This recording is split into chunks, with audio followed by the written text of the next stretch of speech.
আজি অসমত প্ৰব্ৰজনটো ভাৰতবৰ্ষই স্বাধীনতা লাভ কৰাৰ পিছতেই যে প্ৰব্ৰজন হৈছে তেনে নহয়।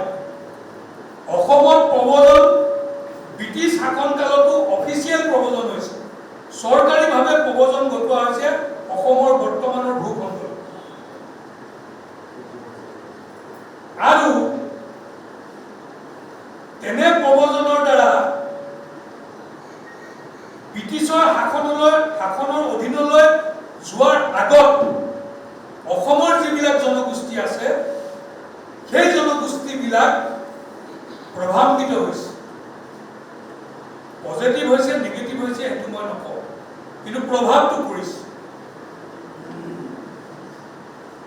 ঠিক সেইদৰে আপোনালোকে চাব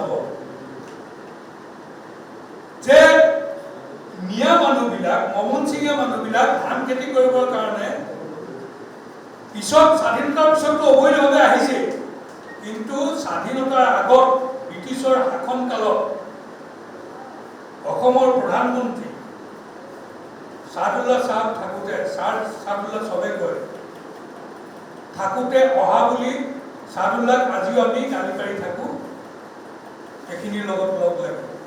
কিন্তু চাহ খেতি কৰিবলৈ অনা মানুহখিনি সেইখিনিতো অফিচিয়েলি প্ৰব্ৰজন কৰি অহা মানুহ, তেওঁলোকক কোনে আনিছে? সেইজনক আমি গালি পাৰোঁ নে নাপাৰোঁ? গতিকে এই কথাবিলাক আমি গভীৰভাৱে চিন্তা কৰিব লাগিব। আমি কেনেকৈ আগবাঢ়িম সেই কথাটো আমি প্ৰথমতে সিদ্ধান্তলৈ আহিব লাগিব। মই ভাবোঁ যে অসমৰ স্বাধীনতাৰ পিছত বহুতকেইটা জাতীয় আন্দোলন হৈছে, খাদ্য আন্দোলন হৈছে, ভাষা আন্দোলন হৈছে, বিদেশী বহিষ্কাৰ কৰা আন্দোলন হৈছে, আলফাৰ উদ্যোগতো অসমক ভাৰতবৰ্ষৰ পৰা বিচ্ছিন্ন কৰি লৈ যাবৰ কাৰণেও এটা আন্দোলন হ'ল, সংগ্ৰাম হ'ল। কিন্তু অসমীয়া মানুহে, যাক আমি অসমীয়া বুলি কওঁ, এই আন্দোলনবিলাকৰ পৰা আমি ৰাজনৈতিকভাৱে, অৰ্থনৈতিকভাৱে, সামাজিকভাৱে কিমান লাভান্বিত হৈছোঁ সেই কথাখিনি আমি চিন্তা কৰিব লাগিব। আজি অসম চুক্তিৰ ৬ নম্বৰ দফা দিলে, ৬ নম্বৰ দফা অনুসৰি মোৰতো মাজে মাজে সন্দেহ হয় প্ৰব্ৰজনকাৰীসকলে সেই ৬ নম্বৰ দফাৰ খিলঞ্জীয়াৰ সাংবিধানিক ৰক্ষা কৱচ পাবলৈ সক্ষম হ'ব। ঘটনাবোৰ এতিয়া তেনেকুৱা হৈ আছে। গতিকে মই ভাবোঁ যে গৰীয়াসকলে প্ৰথমতে 1826-ৰ 24 ফেব্ৰুৱাৰীৰ আগৰ যিসকল অসমৰ জনগোষ্ঠী, আজিৰ দিনত ব্ৰিটিছৰ শাসনৰ অধীনত চৰকাৰীভাৱে প্ৰব্ৰজন কৰা মানুহৰ দ্বাৰা প্ৰভাৱিত হৈছে আৰু স্বাধীনতা লাভৰ পিছত অবৈধ প্ৰব্ৰজনকাৰীৰ দ্বাৰা ৰাজনৈতিকভাৱে, সামাজিকভাৱে, অৰ্থনৈতিকভাৱে প্ৰভাৱিত হৈছে। এই যিসকল জনগোষ্ঠী আছে অসমৰ জনগোষ্ঠী, 1826-ৰ 24 ফেব্ৰুৱাৰীৰ আগৰ যিসকল জনগোষ্ঠী আছে সেই জনগোষ্ঠীসকলৰ লগত আমি সম্পৰ্ক স্থাপন কৰিব লাগে। আমি তেওঁলোকৰ মনৰ লগত আমাৰ মনৰ কথাখিনি পাতিব লাগে।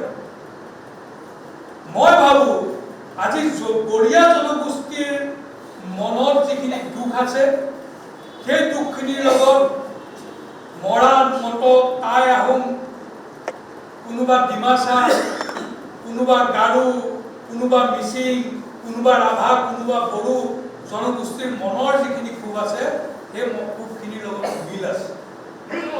গতিকে আমি প্ৰথম অৱস্থাত মই ভাবোঁ 1826-ৰ 24 ফেব্ৰুৱাৰীৰ আগৰ যিসকল লোক অসমত বসবাস কৰি আছে সেইসকলৰ লগত আমি সমন্বয়ৰ হেতু গঢ়িব লাগে। আমি তেওঁলোকৰ মনৰ কথা জানিব লাগে, আমি তেওঁলোকক আমাৰ মনৰ কথা ক'ব লাগে। তাৰ কাৰণে আমি কিবা এটা কৰিব লাগে। কি কৰিব লাগে আপোনালোকে সিদ্ধান্ত লওক। মই চেষ্টা এটা চলাইছিলোঁ, কিন্তু দেখিলোঁ যে এই চেষ্টাটো আমাৰ তথাকথিত আমাৰ কেইজনমান বুদ্ধিজীৱী নিজকে গোটেই গৰিয়া আন্দোলনটোৰ একেবাৰে টানকৰ্তা বুলি জহাই ফুৰে। দুটা বাক্য কোৱা আৰম্ভ কৰাৰ লগে লগে প্ৰথম বাক্যটোতে তেওঁ কি কৰিলে সেইবোৰ কৈ ফুৰে। তেনেকুৱা বহুত বুদ্ধিজীৱীৰ সান্দহ হোৱা বালি তল যাব বুলি ভাবি সেই প্ৰচেষ্টাটোত তেওঁলোকে বাধা দিবৰ কাৰণে চেষ্টা কৰিলে। আজি 5 বছৰ ধৰি সেইকাৰণে মই মনে মনে আছোঁ। মই একো প্ৰচেষ্টা কৰা নাই।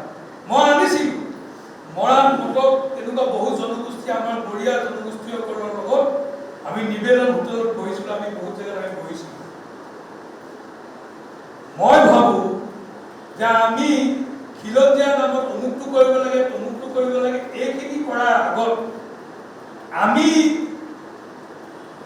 যিসকল অসমৰ প্ৰকৃত খিলঞ্জীয়া 1826 ফেব্ৰুৱাৰীৰ আগৰ যিসকল জনগোষ্ঠী সেই জনগোষ্ঠীসকলক একত্ৰিত কৰি তেওঁলোকৰ লগত একলগ হৈ আমি আগবাঢ়িব লাগিব। মই ভাবোঁ তেতিয়া গৰিয়া জনগোষ্ঠীও বাচিব, অসমীয়া জাতিও বাচিব। প্ৰব্ৰজনৰ দ্বাৰা ক্ষতিগ্ৰস্ত হোৱা আমাৰ অসমৰ যিখিনি জনগোষ্ঠী আছে সেই জনগোষ্ঠীখিনিও সকলো ফালৰ পৰা তেওঁলোক উপকৃত হ'ব। মই আজি এইটো প্ৰচেষ্টা চলাইছে, মই শুভেচ্ছা দিছোঁ, অভিনন্দন জনাইছোঁ।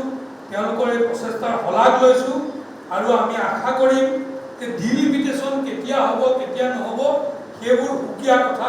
আমি প্ৰথম কামটো কৰিব লাগে 1826 ফেব্ৰুৱাৰীৰ আগৰ যিসকল জনগোষ্ঠী আছে সেই জনগোষ্ঠীসকলৰ লগত আমি এটা মত বিনিময়ৰ ব্যৱস্থা কৰিব লাগে আৰু মত বিনিময়ৰ যোগেদি আমাৰ মনৰ কথাখিনি তেওঁলোকক জনাব লাগে আৰু তেওঁলোকৰ মনৰ কথাখিনি আমি জানিবলৈ চেষ্টা কৰিব লাগে আৰু আমি একেলগে ৰাজনৈতিকভাৱে, সামাজিকভাৱে, অৰ্থনৈতিকভাৱে আমাৰ এই মানুহখিনিক আমাৰ এই অসমখনক সুৰক্ষিত কৰিবৰ কাৰণে কি সিদ্ধান্ত ল'ম আমি একেলগে বহি সিদ্ধান্ত লোৱাৰ এটা পৰিৱেশ আনিবৰ কাৰণে চেষ্টা কৰিব লাগে বুলি কথাখিনি কৈ মই মোৰ বক্তব্য সামৰিছোঁ। ধন্যবাদ। জয়।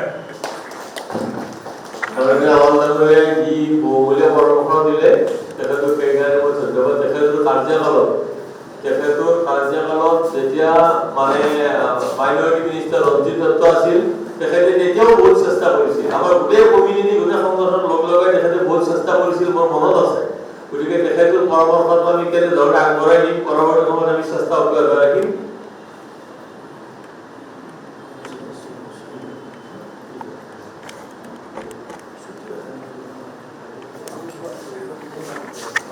এইবাৰ মই আমাৰ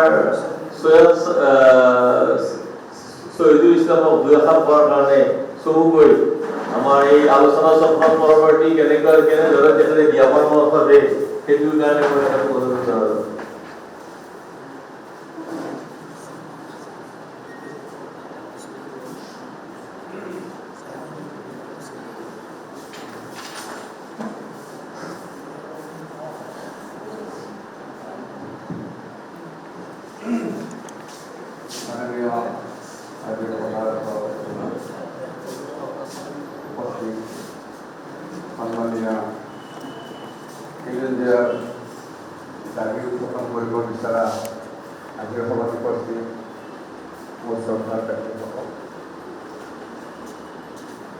বহু আশাৰে বঢ়িয়া পৰিষদে অসম বঢ়িয়া পৰিষদে এইখন সভা অনুষ্ঠিত কৰিছে।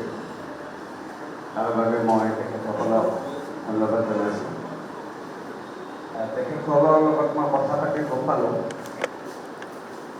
যিহেতু ডিলিমিটেশ্যনটো হ'ব এই সম্পৰ্কত সমষ্টিৰ সংখ্যা বাঢ়িব, অসমত সমষ্টিৰ সংখ্যা বাঢ়িব ভাৰতত।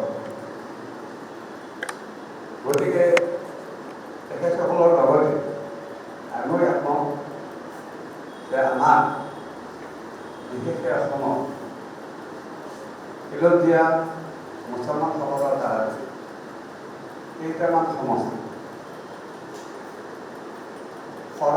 যদি বেছিকৈ বিচাৰোঁ আমি 5টা সমষ্টি অসমত আমাক ৰিপ্ৰেজেণ্ট কৰাৰ কাৰণে খিলঞ্জীয়া মুছলমানসকলক প্ৰতিনিধিত্ব কৰাৰ কাৰণে 5টা বিধানসভা সমষ্টি, আমাৰ 21টা সংসদীয় সমষ্টি আৰু ৰাজ্যসভা সমষ্টি আছে 21টা।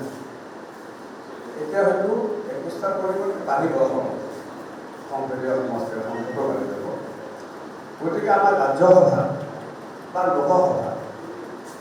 লোকসভাত মোৰ মনত থকা মতে মুছলমান সংসদত অসমীয়া মুছলমানৰ সংখ্যা নাই বুলিও ক'ব পাৰি 2000-ৰ মাজতে, আৰু ৰাজ্যসভাতো নাই।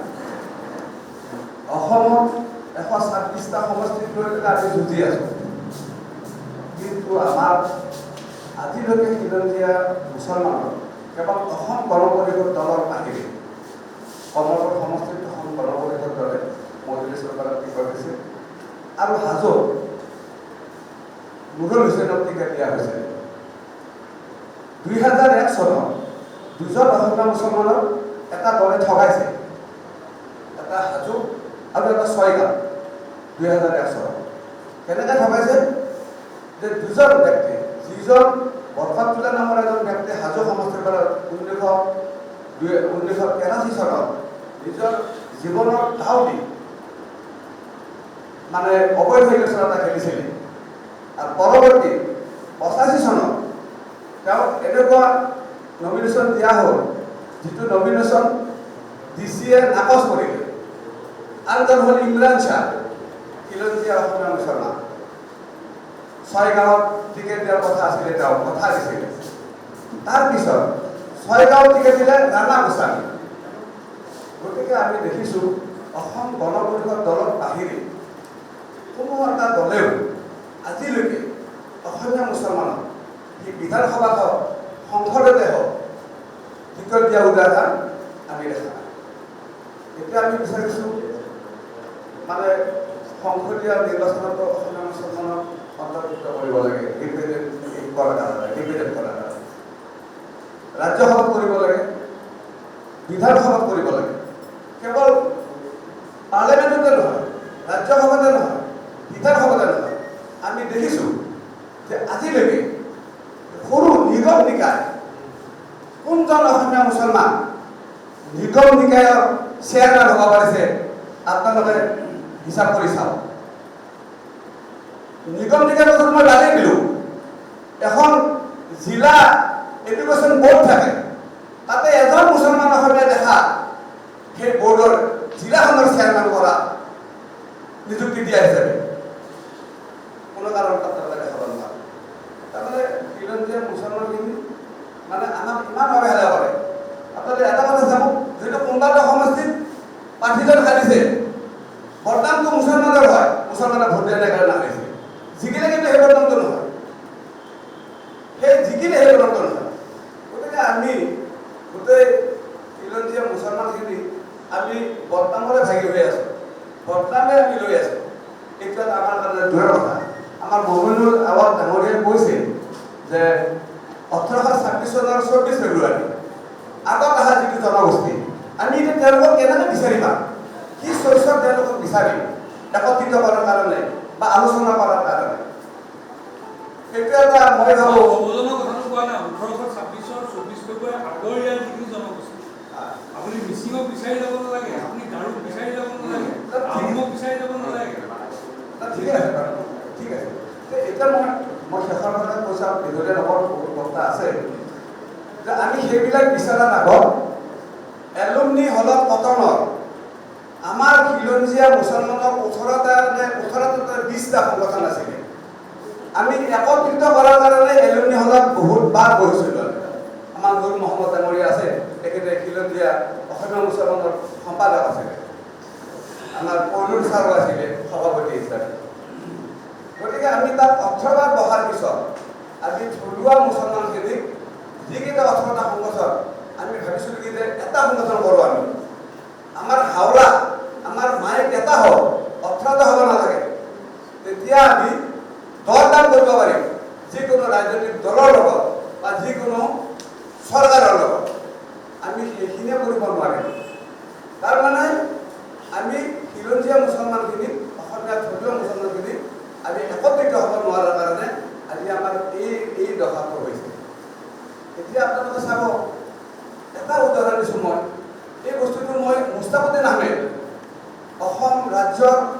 ভাৰতীয় জনতা পাৰ্টীৰ এজন উপসভাপতি, তেওঁৰ ওচৰত মই এটা হুকুম লৈ গৈছিলোঁ 3.0 বসুন্ধৰা। অসমৰ এজন খিলঞ্জীয়া মুছলমানৰ 3.0 বা 2.0 আওতাত নামিলে। এই কথাটো মই তেওঁক এটা হুকুম দেখাইছিলোঁ আমাৰ মুস্তাফুদ্দিন আহমেদক, যে এইটো হুকুম ইয়াত মানে কালক্ৰমত যিবিলাক মুছলমানৰ মাটি কালক্ৰমত হেৰি হৈছে, মানে একচনা হৈছে কালক্ৰমত, কিন্তু তেওঁলোক অনাৰ হয়, চিলিগত গ'ল, চৰকাৰী হ'ল, তাৰপিছত আৰু দখলত আছে, তাৰপিছতো 3.0 মই মুস্তাফুদ্দিন আহমেদক কৈছিলোঁ আপুনি এই কথাটো অথৰিটিৰ লগত আলোচনা কৰি যাতে এজন মুছলমান অসমত 3.0 বসুন্ধৰা মাটিৰ আবণ্টন পোৱা নাই, কিন্তু দখল কৰি আছে, তেওঁলোকৰ অনাৰশ্বিপটো অহা নাই, হয় একচনা নহয় চিলিং নহয় চৰকাৰী হৈছে। গতিকে এইবিলাক কথাও আমি খিলঞ্জীয়া মুছলমানসকলে আমি উপলব্ধি কৰি আমি ৰাজনৈতিক দল বা চৰকাৰৰ লগত আমি দৰ দাম কৰি হ'লেও আমি এইসমূহ আমি আদায় কৰিব লাগিব। আৰু আমাৰ অসমত খিলঞ্জীয়া মুছলমানৰ সংঘাতটো এনেকুৱা, মই ভাবোঁ যে হিন্দু মুছলমানৰ মিলন, পৰস্পৰ মিলনৰ ফলত অসমীয়া জাতি গঠন হৈছে। কোনো কাৰণতে অসমীয়া মুছলমান, কোনো কাৰণতে থলুৱা মুছলমান, কোনো কাৰণতে খিলঞ্জীয়া মুছলমান অসমীয়া হিন্দু ভাইসকলৰ পৰা পৃথক হ'ব নোৱাৰে। কাৰণ জাতি গঠনত ঘূৰি শিপা দাবী আছে। আৰু অসমত থকা যিখিনি খিলঞ্জীয়া বা থলুৱা মুছলমান আছোঁ, এইখিনি আপোনালোকে জানে যে ধৰ্মীয় যুদ্ধবন্দী আৰু বিভিন্ন ধৰণে ইয়াত মানে পৰ্যবেক্ষক হিচাপে আহি, পৰ্যটক হিচাপে আহি ইয়াত অসমৰ মাটি, পানী, বায়ু, প্ৰকৃতি দেখি সেইসকল মানুহে কি কৰিছিলে, অসমত হিন্দু মহিলাসকলক বিয়া কৰাই আমাৰ সংখ্যা বৃদ্ধি, আমাৰ বংশ বৃদ্ধি কৰিছিলে। সেইকাৰণে আমাক বহুতে ক'ব বিচাৰে, হিন্দু ভাইসকলক ক'ব বিচাৰে, আৰু আমিও গৌৰৱেৰে কওঁ যে আমি কনভাৰ্টেড মুছলমান। আমাৰ মাত্ৰ ধৰ্ম সলনি হৈছে, আমাৰ সংস্কৃতি একে আছে, সংস্কৃতিৰ সলনি হোৱা নাই। আজি আপোনালোকে গৰু বিহুৰ দিনা শিৱসাগৰত মুছলমানসকলে গৰু গা ধুৱাইছে, লাও বেঙেনা খুৱাইছে, শ্লোগান মাতিছে, যে আমাৰ কেৱল ধৰ্ম সলনি হৈছে, সংস্কৃতি অসমীয়া থলুৱা মুছলমান একে আছে। গতিকে আমি এনেকুৱা অসমৰ মানে জাতি গঠনত, অসমীয়া জাতি গঠনত আমি এনেকুৱা আমাৰ কি আছে মানে অৰিহণা আছে। গতিকে সেই ফালৰ পৰাই ভাবোঁ যে চৰকাৰে বা যি দলে চৰকাৰ নকৰক কিয়, এই চৰকাৰ বা এই দলে আমাক আমি বিচৰা ধৰণে বাকী জনগোষ্ঠীবিলাকে চব লৈছে, আদায় কৰিছে, কেৱল থলুৱা অসমীয়া বা খিলঞ্জীয়া মুছলমানে চৰকাৰৰ পৰা একো আদায় কৰিব পৰা নাই। এইকাৰণে যে আমি ঐক্যবদ্ধভাৱে আমাৰ আৱাজ আমি দিছপুৰত, আমাৰ আৱাজ আমি দেলহিত আমি পঠাব পৰা নাই। আপোনালোকে চাইছে অসমৰ বিভিন্ন জাতি জনগোষ্ঠীয়ে দেলহিত গৈ পেলাই ধৰ্ণা দিছে। খিলঞ্জীয়া মুছলমানৰ দেলহিত গৈ ধৰ্ণা দিয়া মোৰ কিন্তু মনত নপৰে, যদি আপোনালোকৰ মনত আছে মই নাজানো। গতিকে আমি দিল্লী দৰবাৰত, আমি দিছপুৰৰ দৰবাৰত আমি একত্ৰিতভাৱে আমি আৱাজ উঠাব লাগিব। আমাৰ সভাপতি ডাঙৰীয়াই কৈছে যে প্ৰায় 100জন মানুহক টেলিফোনেৰে মই আজিৰ সভাখনত উপস্থিত হ'বলৈ আহ্বান কৰিছিলোঁ, কিন্তু ইয়াত আমি খুব কম সংখ্যক মানুহ আছোঁ। তথাপিও তেখেতে এটা বাক্য কৈছে যে শিয়ালৰ জাগাত মানে কিহৰ এটাই ভাল। গতিকে অলপ মানে হেৰিটো আমাৰ সংখ্যাটো বাঢ়িলে আমি এটা সাহস পাব গৰীয়া পৰিষদে, অসম গৰীয়া পৰিষদে, যে হয় মুছলমান হিলদল ভাঙি ওলাইছে এইখন সভা, আৰু আমাৰ লগত ঐক্যবদ্ধভাৱে চৰকাৰ বা দিল্লী বা দিছপুৰৰ ওচৰত দাবী জনোৱাৰ কাৰণে তেওঁলোক ওলাই আহিছে। এটা সাহস কৰক, আমি তেওঁলোকৰ এটা সাহস কৰিব লাগিব। ইয়ে নহয়, মই মোক ক'ব দিয়াৰ বাবে মই ধন্যবাদ জনাইছিলোঁ অসম গৰীয়া পৰিষদক। আৰু মই এটা কথা ক'ব বিচাৰোঁ, মোৰ ভুল হ'ব পাৰে, মোৰ মনৰ কথাটো মই আপোনালোকক ক'ব বিচাৰিছোঁ যে আমাক কৈছে, আমাৰ আৱাজ চাহেবেও কৈছে যে গৰীয়া, মৰিয়া, দেখি, দলহা, ছয়ক, মনমল আছে নেকি, মনমল আছে নেকি, 6টা। মই ভাবোঁ এই 6টাৰ জনগোষ্ঠী আমাৰ বেলেগে পৃথকে হ'ব নালাগে। মই ভাবিছোঁ যে ভুল হ'ব পাৰে। আমি এই 6টা জনগোষ্ঠীক যদি খিলঞ্জীয়া হিচাপে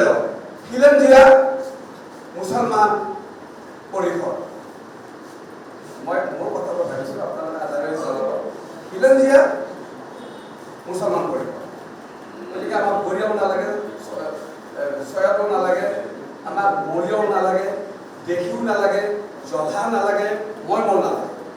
এই স্বাধীনতাৰ দৃষ্টিকোণ আমি কি ল'ব? গতিকে খিলঞ্জীয়া মুছলমান পৰিষদ আমাৰ হওক বুলি পেলাই মই মোৰ মনৰ কথাটো ব্যক্ত কৰিছোঁ। বাকী আপোনালোকে চাব যিয়ে নহওক কথাখিনি কওঁতে যদি কিবা ভুল হৈছে আপোনালোকে ক্ষমা কৰিব। আৰু তাইৰে মোৰ শুভেচ্ছা শ্ৰদ্ধা জনাইছোঁ আৰু ধন্যবাদ জনাইছোঁ আৰু মোৰ বক্তব্য সামৰিছোঁ। জয় আই অসম। মাননীয় শহীদুল ডাঙৰীয়ালৈ আমাৰ সংগঠনৰ ফালৰ পৰা ধন্যবাদ থাকিল। শেহতীয়াকৈ হ'লেও আমাৰ সভাত ৰাইজৰ দলৰ বিশিষ্ট আমাৰ আম্বেদকাৰী আহিছে হুছেইন ডাঙৰীয়া আৰু ইয়াতে আমাৰ বহুত পুৰণা সতীৰ্থ সৈয়দ তৌহিদুল ইছলামকে আদি কৰি ৰহম শ্বাহ আলী কেইবাজন বক্তা নুৰ মহম্মদকে আদি কৰি কেইবাজন বক্তা আমাৰ সভাত উপস্থিত হৈছে। গতিকে সভাৰ বিষয়বস্তুটোৰ ভিতৰত ভাষণ ৰাখি আমাৰ পৰৱৰ্তী কাৰ্যসূচী এনেকুৱা হ'ব যে আমি দিল্লীত ধৰ্ণা দিয়া নাই, সেইটো অৱশ্যে আমাৰ সম্ভৱ হৈ উঠা নাই, উঠিব পিছত। কিন্তু আমি আজি এটা এজেণ্ডা আছে, এই এজেণ্ডাটো হ'ল আমি খিলঞ্জীয়া মুছলমানৰ ৰাজনৈতিক সংকট হিচাপে আমি এখন কিতাপ ওলাম। সেইখন ইংৰাজী হিন্দীত ট্ৰেন্সলেট কৰা হ'ব। তাৰ দায়িত্বৰ কাৰণে এজন মানুহ আমি ২-৩জন মানুহ ইয়াত মাতিছোঁ। আমাৰ ২টা বজাত ইয়াতে খোৱাৰ ব্যৱস্থা আছে। ২টা বজাৰ পিছত আমি ফৰ্মেলি কমিটিটো বনাম। এতিয়া ২টা বজাৰ ভিতৰত সকলোকে ঠিক ১০ মিনিট ৭ মিনিটৰ ভিতৰত আমাৰ পৰৱৰ্তী কাৰ্যপন্থা কেনেধৰণে আমিতো বহুত সংগঠন কৰিছোঁ এতিয়ালৈকে। আমাৰ আৱালদাকে আদি কৰি নুৰ মহম্মদ ডাঙৰীয়াই ২০০৮ত নেকিবুল জামানৰ নেতৃত্বত ডাঙৰ সভাও পাতিছিল। কিন্তু আমি চেষ্টাটো ২০০০ৰ পৰাই লৈ আহি এই পৰ্যায় পাইছোঁ। গতিকে আমাৰ সকলোৰে যাতে সহযোগ থাকিব। এটা ডাকত বচন আছে, মানে লগ লাগি থাকিলে বোলে ঘূৰি পৰুৱাৰ মৰণ নাই। সংগঠন খিলঞ্জীয়া সংগঠন জীৱন হৈছে এইটো এটা শুভ লক্ষণ। এতিয়াও খিলঞ্জীয়া সংগঠন প্ৰায় ২১টামান সংগঠন আছে। সংগঠন থাকক, চেণ্টিমেণ্ট যিহেতুকে জাগি উঠিছে গৌৰীৰ ওপৰত, সেইটোত আমি ৱেলকাম দিছোঁ, ক'ব লগা নাই। গতিকে এইবাৰ মই চলতে আহমেদ ডাঙৰীয়াক ২ আষাৰ বক্তব্য ৰাখাৰ কাৰণে আহ্বান জনাইছোঁ।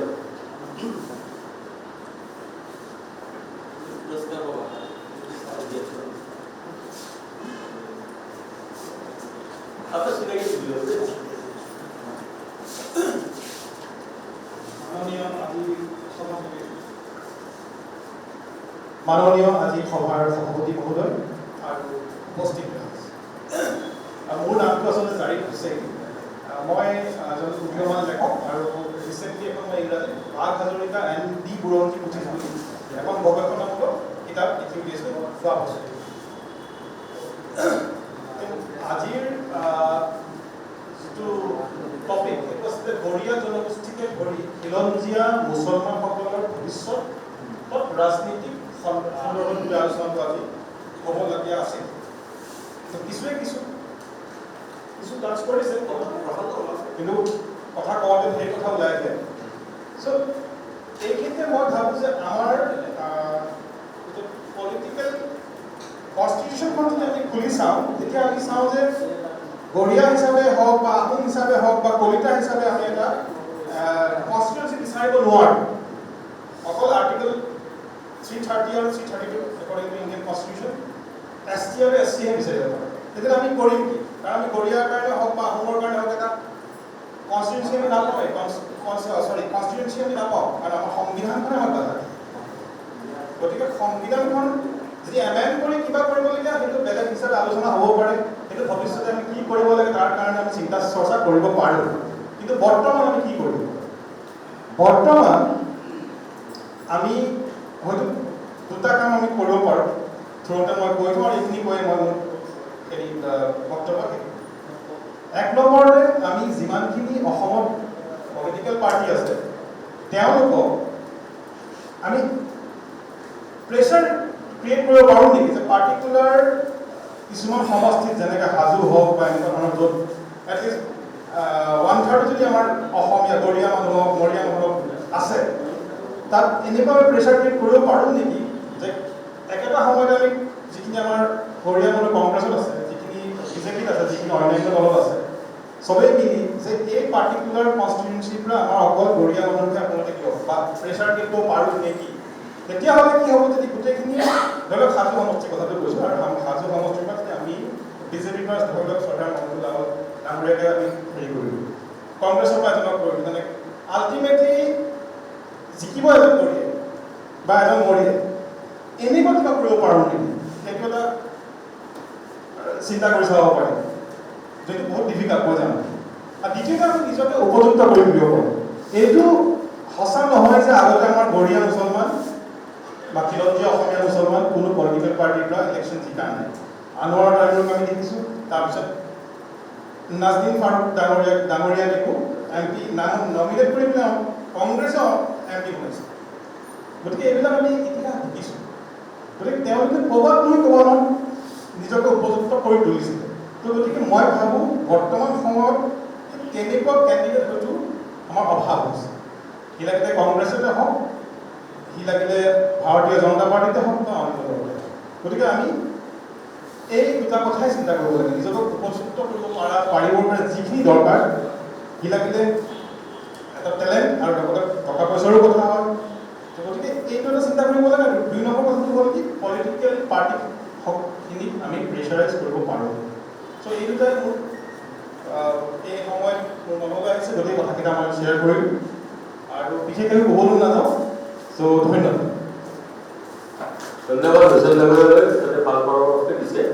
এতিয়া মই আমাৰ ৰাইজৰ দলৰ হুছেইন ডাঙৰীয়াক 2 এষাৰ কোৱাৰ কাৰণে আহ্বান কৰিছোঁ।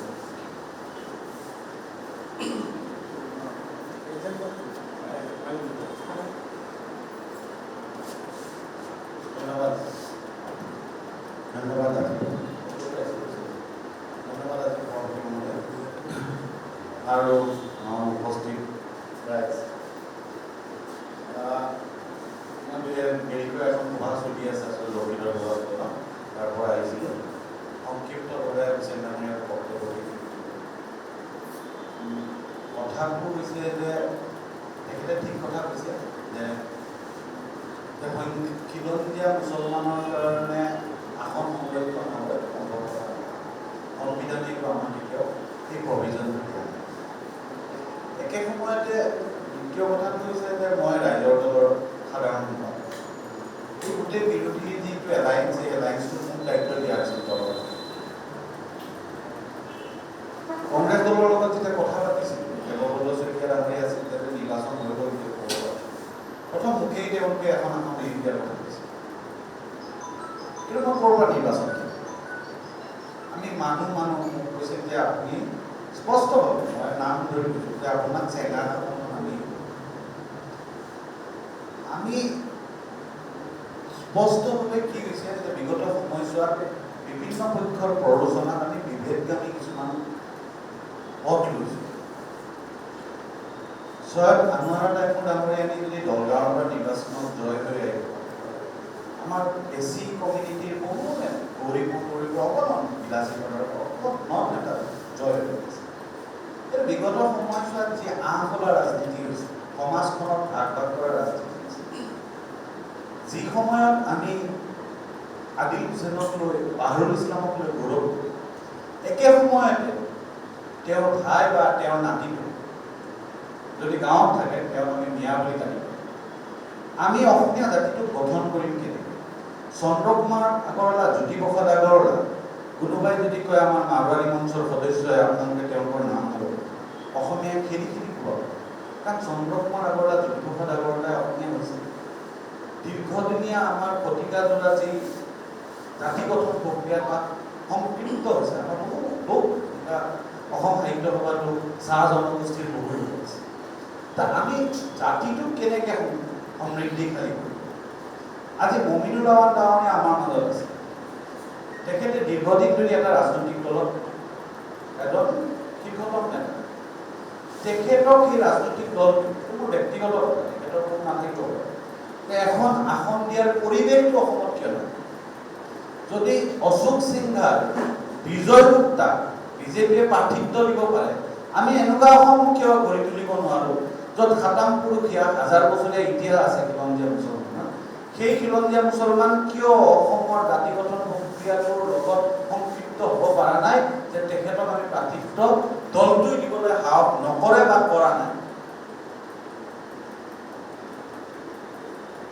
অসমত বেছি দিন আগৰ কথা নহয়, আজিৰ পৰা 2 দশক আগলৈ যদি আপোনালোকে পিছুৱাই যায়, আজিৰ তাৰিখত কমলপুৰ সমষ্টিৰ পৰা আপুনি সপোনত ভাবিব নোৱাৰে যে এজন হুছেইন বা এজন আহমেদ বিধায়ক হৈ কিন্তু সেই কমলপুৰৰ পৰা মইনুল ইছলাম পৰা কেইবাবাৰো বিধায়ক হৈ আছে। নুৰুল হুছেইনৰ দৰে ব্যক্তিয়ে হাজোৰ পৰা বিধায়ক হৈ আছে। শ্বেখ শ্বাহ মহম্মদৰ দৰে ব্যক্তিয়ে বৰক্ষেত্ৰীৰ পৰা বিধায়ক হৈ আছে। এখন সমাজ আছিল যিখন সমাজত আজিৰ য'ত হিন্দুত্ব বলয়ৰ মাজত কিছুমান মানুহৰ মাজত শংকা হৈছে যে এইটোতো আমাৰ সমষ্টি নহয়, আমি খিলঞ্জীয়া মুছলমানটো জিকি আহিব নোৱাৰোঁ। কিয় হৈছে? কাৰণ যিবোৰ শক্তিয়ে আমাৰ মাজত বিয়পি গৈছে, ধৰ্মৰ নামত, জাতিৰ নামত আমাক যেনেকৈ ভাগ ভাগ কৰিছে, আমি নোৱাৰা। আমি এতিয়া বিচাৰোঁ যে এজন খিলঞ্জীয়া মুছলমান জিকি আহিব লাগিলে খিলঞ্জীয়া মুছলমান থকা এটা সমষ্টিত য'ত গৰিষ্ঠ সংখ্যক নিজৰ তেতিয়াহে এনেকুৱা ধৰণৰ পৰিৱেশ কিয়? আমি কিয় এখন এনেকুৱা অসম কৰিব নোৱাৰোঁ যিখন অসমত আমি আমাৰ যি শংকৰ আজানৰ দেশ বুলি কওঁ, শংকৰ আজান মাধৱৰ দেশ কওঁ, প্ৰকৃত অৰ্থত ৰাজনৈতিক ক্ষেত্ৰখনত ৰাজনৈতিক দলবোৰে সেই কথাটো উপলব্ধি নকৰে। কিয় এনেকুৱা এখন সমাজ যদি আজি ভাঙি চুৰমাৰ হৈ গৈছে, তাৰ কাৰণে এই ৰাজনৈতিক দলবোৰ দায়ী নহয় জানো?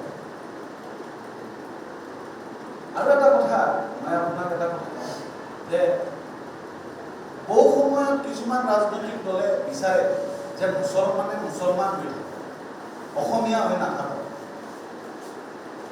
মিয়াই বঙালী হৈ থাকে, সমাজখনত সংঘাত, সকলো ধৰণৰ এটা সংঘাত থাকিব লাগে, সেই কথাটো বিচাৰে।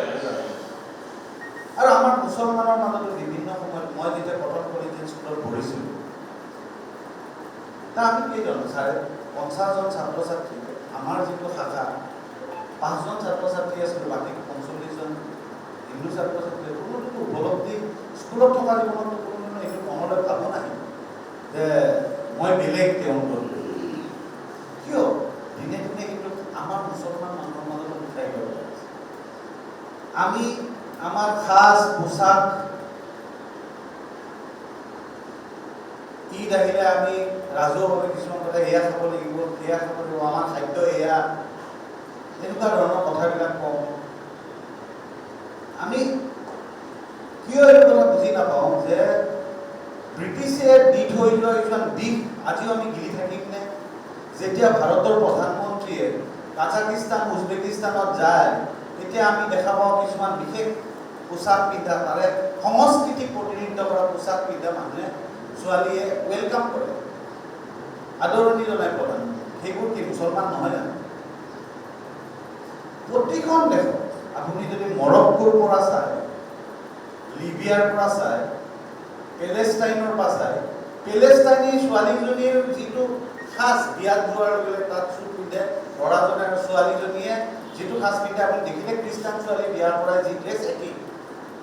কিন্তু আমি আমাৰ যদি কোনোবাই আমাৰ অসমীয়া সমাজত এতিয়াও আমি ভাল আছে, লাহে লাহে পৰম্পৰা মুগাৰ মেখেলা, পাটৰ মেখেলা লাহে লাহে বিলুপ্ত হোৱাৰ কথা। কিন্তু আমি যদি পৃথিৱীৰ যিকোনো ঠাইত চাওঁ, ইণ্ডোনেছিয়াত যাওঁ, মালয়েছিয়াত যাওঁ, বিশেষ সাজ পোছাক আছে, জাতীয় পোছাক, সেয়া ধৰ্মীয় পোছাক নহয়।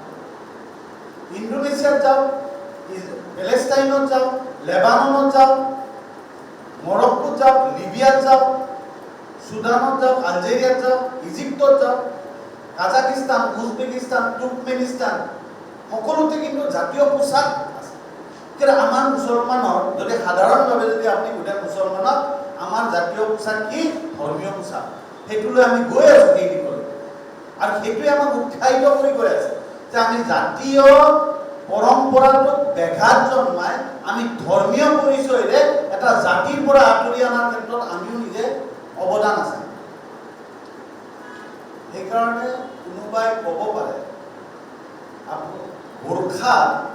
বোৰখাটো যেতিয়া কলা বোৰখাটো পিন্ধে, আপোনালোকক মই আজি কৈ দিলোঁ, ইজিপ্তৰ কাইৰো চহৰত ডামাস্কাছৰ চাৰ্চটোত যিবোৰ 60ৰ দশকৰ বৃদ্ধ মহিলা খ্ৰীষ্টিয়ান যেতিয়া চাৰ্চত যায় বোৰখা পিন্ধি যায়, বোৰখাটো হৈ গ'ল সেই অঞ্চলৰ তাৰ সংস্কৃতিক প্ৰতিনিধিত্ব কৰা ড্ৰেছ। এইটো মুছলমানৰ কাপোৰ নহয়।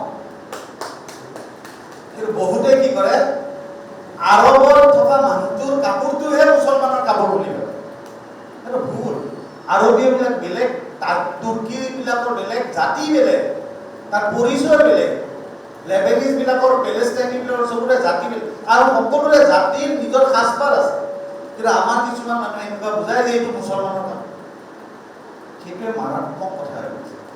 আমি যদি এটা জাতিক সমৃদ্ধশালী কৰিব লাগে, যদি আজি সঁচা অৰ্থত আমি যদি মুছলমান হোৱাৰ আগতে আমি মুছলমান হয় মছজিদ উপাসনাথলীৰ ভিতৰত, মছজিদৰ ভিতৰত, মোৰ ঘৰত মই যেতিয়া ইবাদত কৰিম, মই 5 ওয়াক্তৰ নামাজ পঢ়িম, তেতিয়া মই মুছলমান।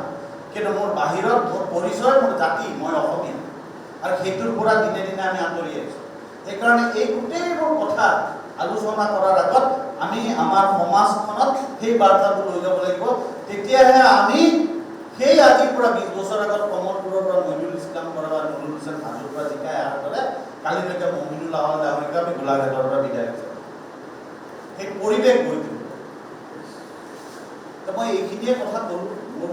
মই কেতিয়াও কোনো ধৰ্মীয় অনুষ্ঠানত মই এনে নাযাওঁ, কোনো ধৰ্মীয় অনুষ্ঠান, কাৰণ মই এজন পাক্কা মুছলমান, তাৰ আগতে কিন্তু মই এজন পাক্কা অসমীয়া।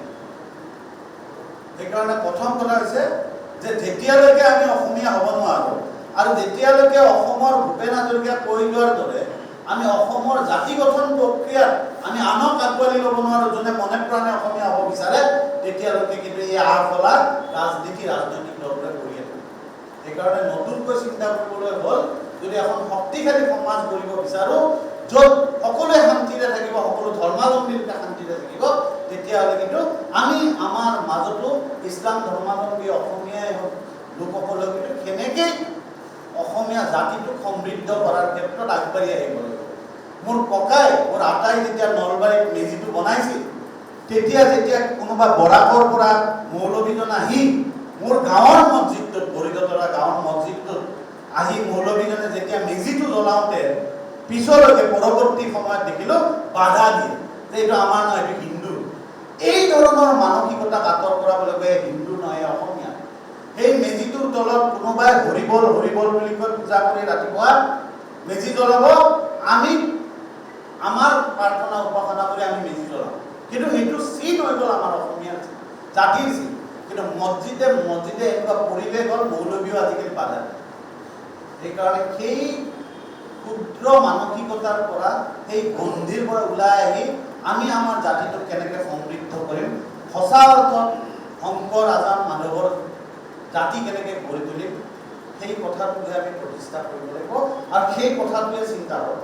আৰু আমাক ইমানখন আসন লাগে, এয়া লাগে ঠাইত এনেকুৱা এখন সমাজ গঢ়ক যাতে ৰাজনৈতিক দলবোৰে বাধ্য হৈ যায় যে আৱাজ ডাঙৰীৰ দৰে ব্যক্তিক বিধায়ক বনাই আনিব।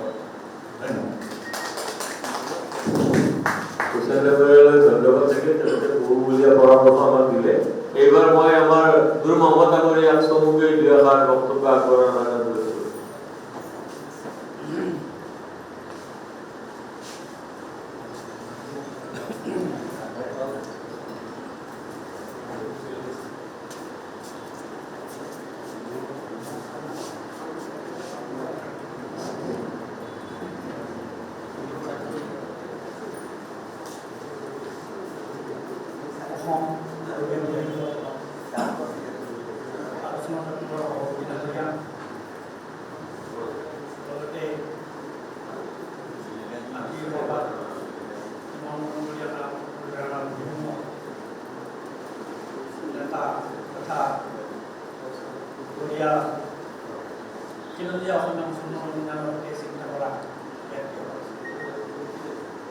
মই আচলতে বক্তব্যত খুব দুৰ্বল, মই টানহে দিছোঁ। ঠিক তেনেধৰণে আমি ইতিমধ্যে সভাপতিয়ে কেইটামান কথা উল্লেখ কৰিছে যে 2008 চনৰ পৰা ধাৰাবাহিকভাৱে অসমৰ অতি গুৰুত্বপূৰ্ণ যিবিলাক ব্যক্তি আছে, শিক্ষাবিদ, সাহিত্যিক, এডভকেট, ব্যুৰ'ক্ৰেটিক, প্ৰত্যেকক লৈ পেলাই আমি এই আজিৰ যিটো সমস্যা আমি অনুভৱ কৰিছোঁ, তেতিয়া আমি একেকথাই অনুভৱ কৰি তাৰ সমাধানৰ কাৰণে আমি চেষ্টা কৰিছোঁ। কিন্তু আমাৰ মাজত আজি যিটো সভাপতিয়ে অনুভৱ কৰিছে, বহু ব্যক্তিক মাতাৰ পিছতো খুব খুব তাকৰ কেইজনমান ব্যক্তিহে আজি ইয়াত উপস্থিত আছে। এই সমস্যাটো তেতিয়াও পাইছিলোঁ, এতিয়াও আমি লাহে লাহে আৰু বেছি পাই আছোঁ। এই ক্ষেত্ৰত আজিৰ যিটো আলোচনা চক্ৰৰ উদ্দেশ্য, আমি মানুহখিনি একগোট হোৱাৰ ক্ষেত্ৰত সাংঘাতিক ধৰণৰ ভূমিকা আছে। আমি একগোট হ'ব লাগিব। মই বিশেষ নকওঁ, দুটা কথা কওঁ যে আমি প্ৰথমতে গৰীয়া পৰিষদৰ এটা অনুৰোধ জনাওঁ আজি সভাৰ জৰিয়তে যে তেখেতসকলে আকৌ আমাৰ এই সংগঠনসমূহক একত্ৰিত কৰাৰ সম্পৰ্কত আগবাঢ়িব। দ্বিতীয় কথাটো হ'ল কি, ৰাজনীতিত চব হয় আৰু ৰাজনীতি এৰি পেলাই আমি কোনো জনগোষ্ঠী বা সংগঠন বিশেষ কিবা প্ৰভাৱ বিস্তাৰ কৰিব পাৰিম বুলি মই নাভাবোঁ। আৰু ৰাজনীতিকভাৱে আমি সাংঘাতিক বঞ্চিত। তাহানিৰ পৰা 1951 পৰাই ৰাজনৈতিকভাৱে বঞ্চিত। আমাৰ মাজত যথেষ্ট অভিজ্ঞ ৰাজনীতি শিকাব পৰা ব্যক্তি বহুত আছে, কিন্তু তেখেতসকলক উপেক্ষা কৰা হৈছে। দলে উপেক্ষা কৰিছে, চৰকাৰে উপেক্ষা কৰিছে। গতিকে আমি যে আমাৰ ইমানটা খিলঞ্জীয়া মুছলমানক চিট দিয়ক, ইমানটা ইতিমধ্যে উপযুক্ত বক্তা অল চাহেবে, আমাৰ হুছেইন চাহেবে যথেষ্ট পৰিপক্ক ৰাজনৈতিকভাৱে। তেখেতসকলে গোটেই কথাখিনি তেখেতসকলে কৈ গৈছে আৰু তেখেতসকলৰ কথাখিনি আমি অন্ততঃ গৰীয়া পৰিষদে আজি উপলব্ধি কৰক আৰু তেখেতসকলৰ কথাখিনিৰ জৰিয়তে ভৱিষ্যত আমাৰ জনগোষ্ঠী খিলঞ্জীয়া অসমীয়া মুছলমানখিনি কেনেধৰণে আমি সকাহ দিব পাৰোঁ, কেনেধৰণে আমি বঞ্চিতৰ পৰা প্ৰাপ্য অধিকাৰ ল'ব পাৰোঁ, এই বিষয়ে চিন্তা কৰা ভাল হ'ব।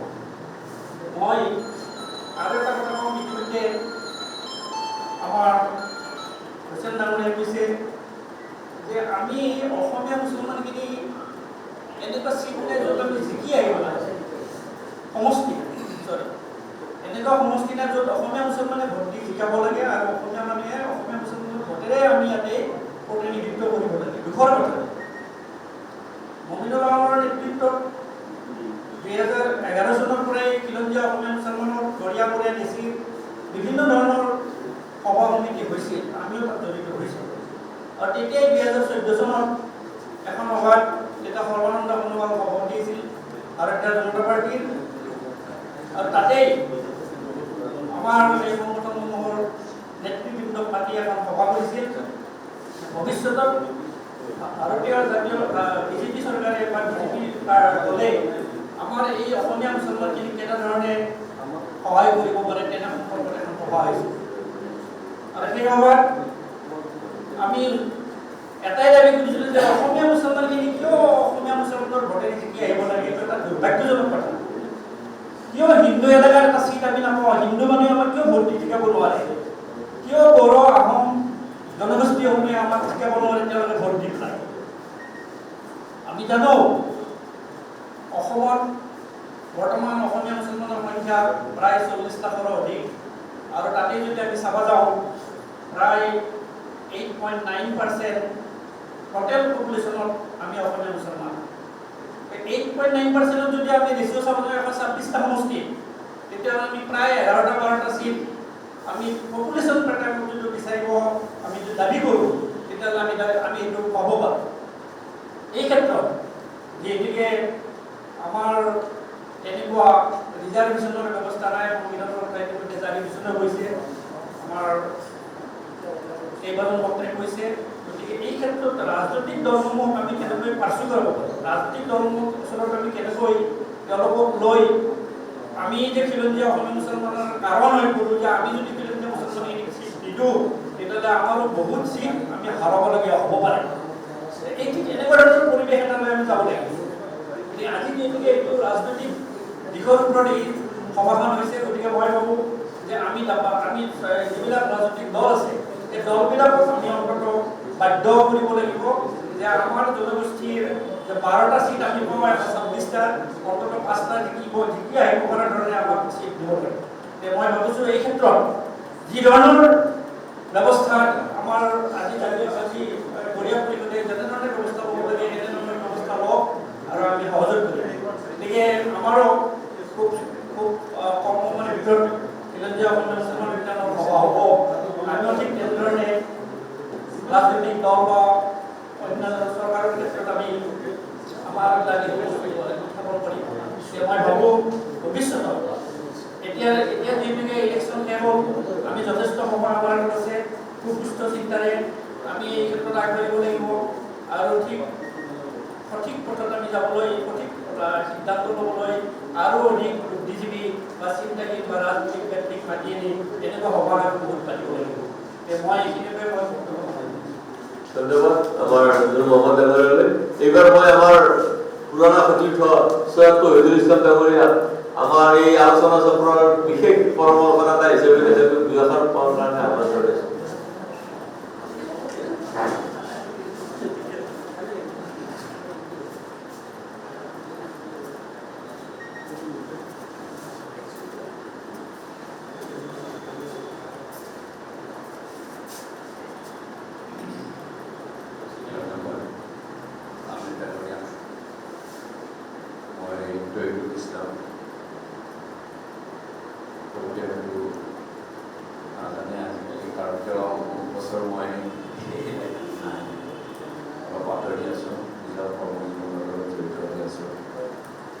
যি কি নহওক ডাঙৰীয়াই ক'লে যে মিটিং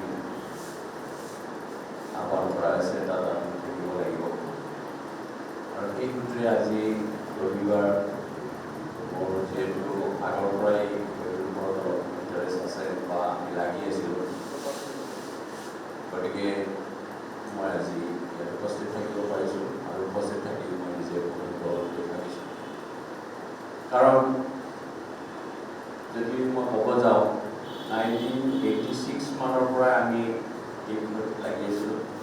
মই সদৌ অসম যুৱ ছাত্ৰ মুছলিম যুৱ ছাত্ৰ পৰিষদ কৰিছিলোঁ, একেৰাহে কেইবাবছৰ ছেক্ৰেটাৰী আছিলোঁ। তাৰপিছত আমাৰ নাজিৰুল ইছলাম আছিলে, তেতিয়া তেখেতে এখন ঘৰ গৈছিলে, তেতিয়া তেখেতক গুলি মাৰিছিলে বাহাদুৰ, তেতিয়া আলফাৰ এটা অধ্যায় আছিলে সেই সময়ত। তাৰপিছত মই প্ৰেচিডেণ্টৰ সভাপতিৰ দায়িত্ব ল'ব লগা হৈছিল। খুব ভাল ধৰণে আমাৰ সংগঠন পৰিচালিত হৈছিলে, চলিছিলে। তাৰপিছত কালক্ৰমত লাহে লাহে আৰু বিভিন্ন সংগঠনে গা কৰি উঠিলে। কিন্তু প্ৰথম যদি আমি ক'ব যাওঁ সংগঠন হিচাপে সদৌ অসম মুছলিম যুৱ ছাত্ৰ পৰিষদে মানে মুছলিম সমাজৰ মুছলিম নীতি আগবাঢ়ি যাব পাৰিছিলে। এতিয়া কথাটো হ'ল আমাৰ গৰীয়া পৰিষদে যিটো ব্যৱস্থা হাতত লৈছে,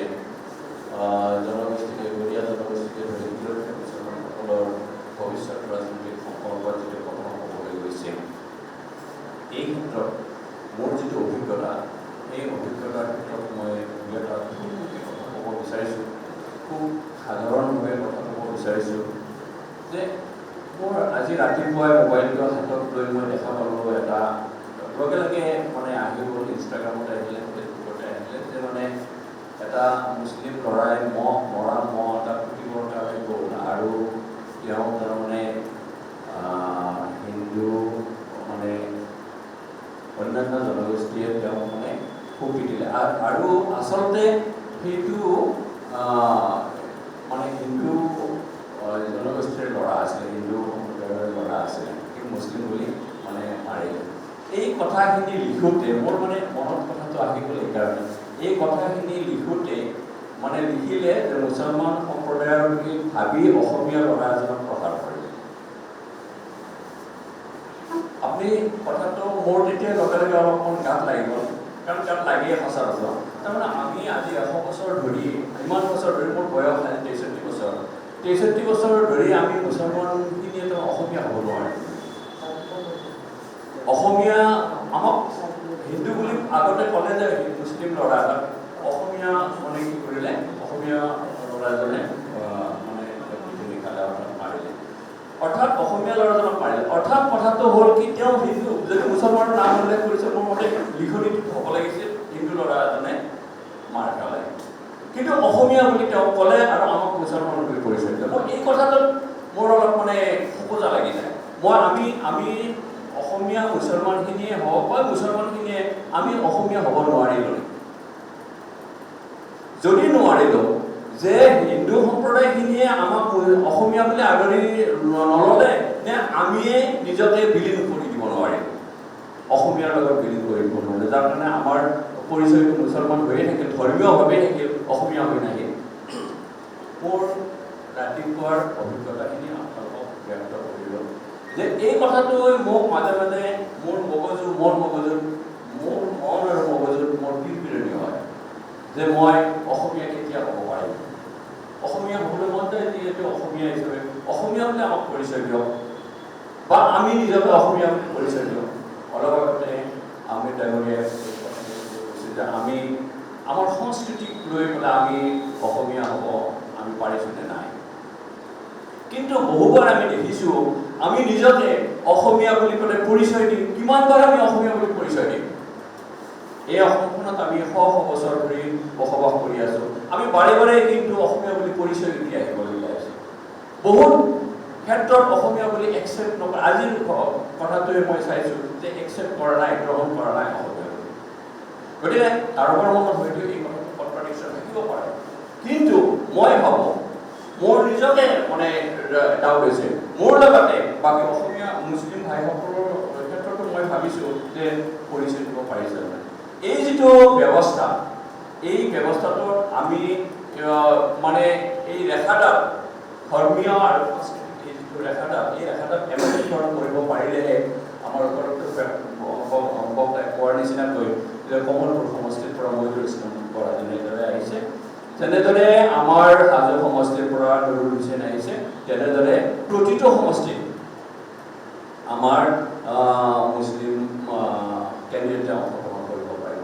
আমাৰ নুৰ মহম্মদ ডাঙৰীয়াই যেনেদৰে কৈছে যে এজন মুছলিম কেণ্ডিডেট যদি খিলঞ্জীয়া মুছলিম কেণ্ডিডেট যদি অন্য এটা সমষ্টিৰ পৰা য'ত মুছলিম একেবাৰে কম সংখ্যক মানে ভোটাৰ আছে, সেই সমষ্টিৰ পৰা উঠিলেও জয় হোৱাৰ এটা পৰিৱেশ হ'ব লাগিব। কিয় নহয়? কলিতা, শৰ্মা, বড়ো, মিচিং সম্প্ৰদায়ৰ মানুহখিনিয়ে অসমীয়া মুছলিম এজন উঠিলে কিয় ভোট দি জয়যুক্ত কৰিব নোৱাৰে? যেনেদৰে আগতে মহিদুল ইছলাম বৰাক কৰিছিলে, যেনেদৰে আমাৰ দৰগাহ সমষ্টিৰ পৰা আহিছিলে আনোৱাৰ টাইমৰ ডাঙৰীয়া আহিছিলে, যেনেদৰে আমাৰ নুৰুল হুছেইন ডাঙৰীয়া আহিছে, তেনেদৰে আমি এটা পৰিৱেশ সৃষ্টি কৰিব লাগিব। মই ভাবোঁ এই পৰিৱেশটো কৰাৰ ক্ষেত্ৰত আমাৰ নুৰ মহম্মদ ডাঙৰীয়াই কৈ গৈছে যে আমিও বহুতবাৰ, মই কৈছোঁ যে 1986 মানৰ পৰা মই এই ক্ষেত্ৰত জড়িত আছিলোঁ, আমিও বহুতবাৰ চেষ্টা কৰিছোঁ যে যিমানবিলাক সংগঠন হৈ আহিছে এই সংগঠনখিনি আমি প্ৰকৃততে একত্ৰীকৰণ হ'ব পাৰোঁ নে নোৱাৰোঁ। হয়, বেলেগ বেলেগ সংগঠন হৈ আছে বাৰু, সেইটো বেলেগ কথা, কিন্তু এক হৈ আমি কাম কৰিব পাৰোঁ নে নোৱাৰোঁ। যদি আমি এক হৈ কাম কৰিব নোৱাৰোঁ তেতিয়াহ'লে আমি কেনেকৈ তাৰমানে এই ক্ষেত্ৰত আগবাঢ়ি যাম। এটা চিন্তনীয়, মই ভাবোঁ যদি আপোনালোকে চিন্তা এইটো তৰলভাৱে লৈছে, মই ভাবোঁ এইটো গভীৰভাৱে মোৰ অভিজ্ঞতাই কৈ আহিছে যে প্ৰথমতে আমি সংগঠনখিনি একগোট হ'ব লাগিব, তেতিয়াহে আমি কিবা এটা কৰিব পাৰিম। কাৰণ আমি নকওঁ, প্ৰত্যেকজন মানুহৰ মন আৰু মস্তিষ্কত আছে যে অসমীয়া মুছলমানখিনিৰ অসমত অৰিহণা কিমান বেছি। এই কথাটো বাৰে বাৰে দোহাৰি থকাৰ প্ৰয়োজন নাই, মাত্ৰ এটা পৰিৱেশ আমি সৃষ্টি কৰিব লাগিব। যিকোনো সমষ্টি এটাত যদি প্ৰতিদ্বন্দ্বিতা কৰে তাৰ পৰা জয় হৈ আহিব পাৰিব লাগিব। এই যিটো কনচেপশ্যন, এই যিটো ধাৰণা, এই ধাৰণাটো আমি ক্ৰিয়েট কৰিব পাৰিব লাগিব। তেতিয়াহে আমি আমি ৰিজাৰ্ভেশ্যনৰ কথা ক'ব পাৰিম, আমি আৰু কিমানটা চিট লাগে এই সম্পৰ্কীয় কথাবিলাক ক'ব পাৰিম। আৰু এইটো কৰিবলৈ যাওঁতে মই ভাবোঁ যিমানকেইটা সংগঠন আছে এই সংগঠনখিনিক একগোট কৰাৰ এটা ভূমিকা আমি ডাঙৰীয়াই গ্ৰহণ কৰিব। আৰু মানে মই কৈছোঁ যে অসম তৈয়াৰ কৰিবলৈ মানে ভূমিকা এটা কৰিব, তেতিয়া আমি ৰাজনৈতিকভাৱে মানে আগবাঢ়ি যাবৰ কাৰণে সক্ষম হ'ম। কাৰণ আপুনি চাওক, আমি যেতিয়া ইউনিভাৰ্চিটিৰ পৰা ওলাই আহিছোঁ তাৰপিছত আমি দেখিছোঁ বড়ো এজেঞ্চি আটাইতকৈ কম সংখ্যক 9 লাখ বড়ো যদি আমাৰ অসম কপাই দিব পাৰে, যদি আমাৰ দিল্লী মঞ্চ পৰ্যন্ত কপাই দিব পাৰে, তেওঁলোকে এটা সুকীয়া তেওঁলোকে এইটো গঠন কৰিব পাৰে, আমি কিয় মই ভাবোঁ এই ক্ষেত্ৰত কিছু আমাৰ স্ট্ৰেংথ যিটো আমি কওঁ, আমি কিছু আগবাঢ়ো আৰু কিছু পিছপৰা বহুত পিছপৰা স্বভাৱ যিটো, এই স্বভাৱটো আমাৰ কিছু পৰিমাণে আমাক অন্যায় কৰিছে, প্ৰভাৱ পেলাইছে। মই চাইছোঁ বহুত পিছপৰা স্বভাৱ যিটো, এইটো তাৰমানে কি কৰিছে, পৰিশ্ৰম কৰিছে, নকৰা নহয়। কাৰণ মোৰ অভিজ্ঞতাই কৈ আহিছে এইবিলাক কথা। বহুত ক্ষেত্ৰত আমি পাই আহিছোঁ, যেতিয়া আমি মই যেতিয়া মিটিং দিছিলোঁ, মই ক্ষুদ্ৰ এক্সপিৰিয়েঞ্চ দুই এটা কথা কৈছোঁ, অভিজ্ঞতা দুই এটা কথা কৈছোঁ। মই হাজি মোচাই থানাত মিটিং দিছিলোঁ, তেতিয়া সেই সময়ৰ কোনোবা এজন আছিলে সভাপতি সম্পাদক, বহুতবাৰ ৰিকুৱেষ্ট কৰিছিলোঁ। ইতিমধ্যে মোৰ মানে শিৱসাগৰ, গোলাঘাট এইবিলাকৰ পৰা, বৰাকভেলী এইবিলাকৰ পৰা মানুহ আহি ভৰি ভৰি সিদিনা তাৰমানে মিটিং, মই সেই কথাটো মৃত্যুলৈকে মোৰ মনত থাকিব। গতিকে আমাৰ মুছলমানৰ মাজতে এনেকুৱা থাকে যে যদি তাতে মিটিং কৰিব দিয়া হয়, তেতিয়াহ'লে আমি গোটেই তাৰমানে কি হৈ যাম, বায়াজ হৈ যাম বা কিবা হৈ যাম। নহয়, আমি আমাৰ নিজৰ আইডেণ্টিফিকেশ্যনৰে আমি কাম কৰিব লাগিব। কিয় আমি এই ক্ষেত্ৰত আমি চলাব আমি কৰিব নালাগিব।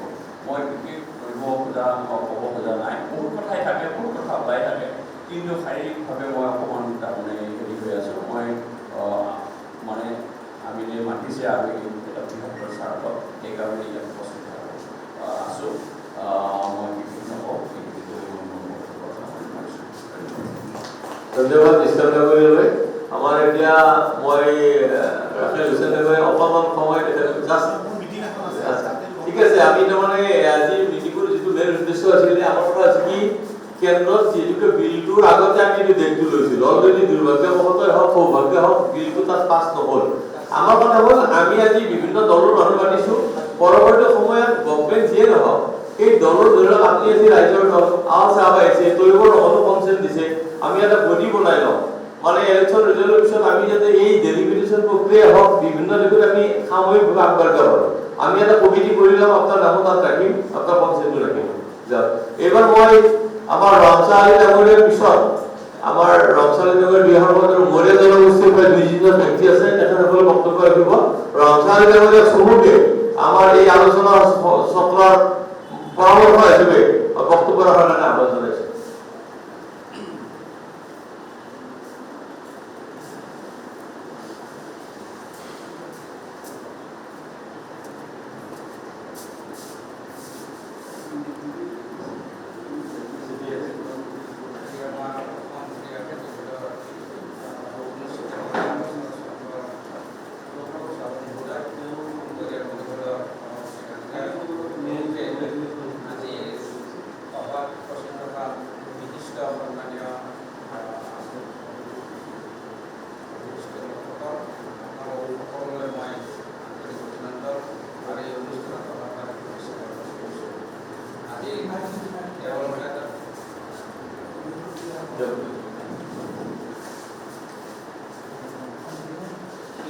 মুছলমানৰ ৰাজনীতিক সন্দৰ্ভত আজি মুখ্য আলোচনা দেখি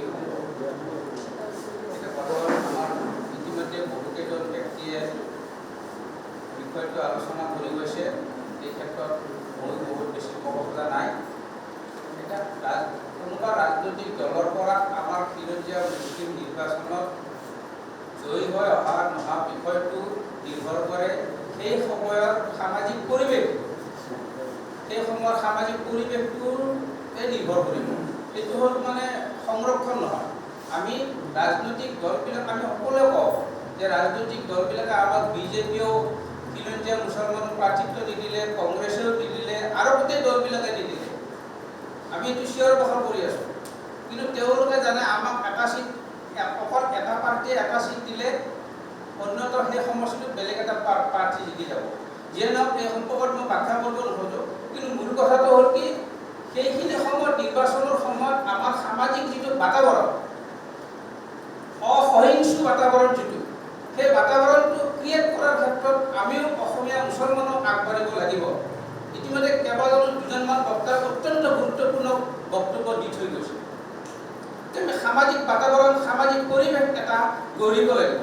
আমিও অসমীয়া বুলি যুগ যুগ ধৰি আমি চিনাকি দি আছোঁ, হয়।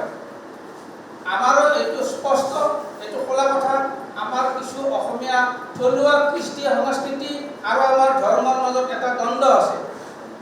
আমি এই দ্বন্দ্বৰ বলি হৈ আছোঁ, যুগ যুগ ধৰি আমি এই দ্বন্দ্বৰ বলি হৈ আছোঁ।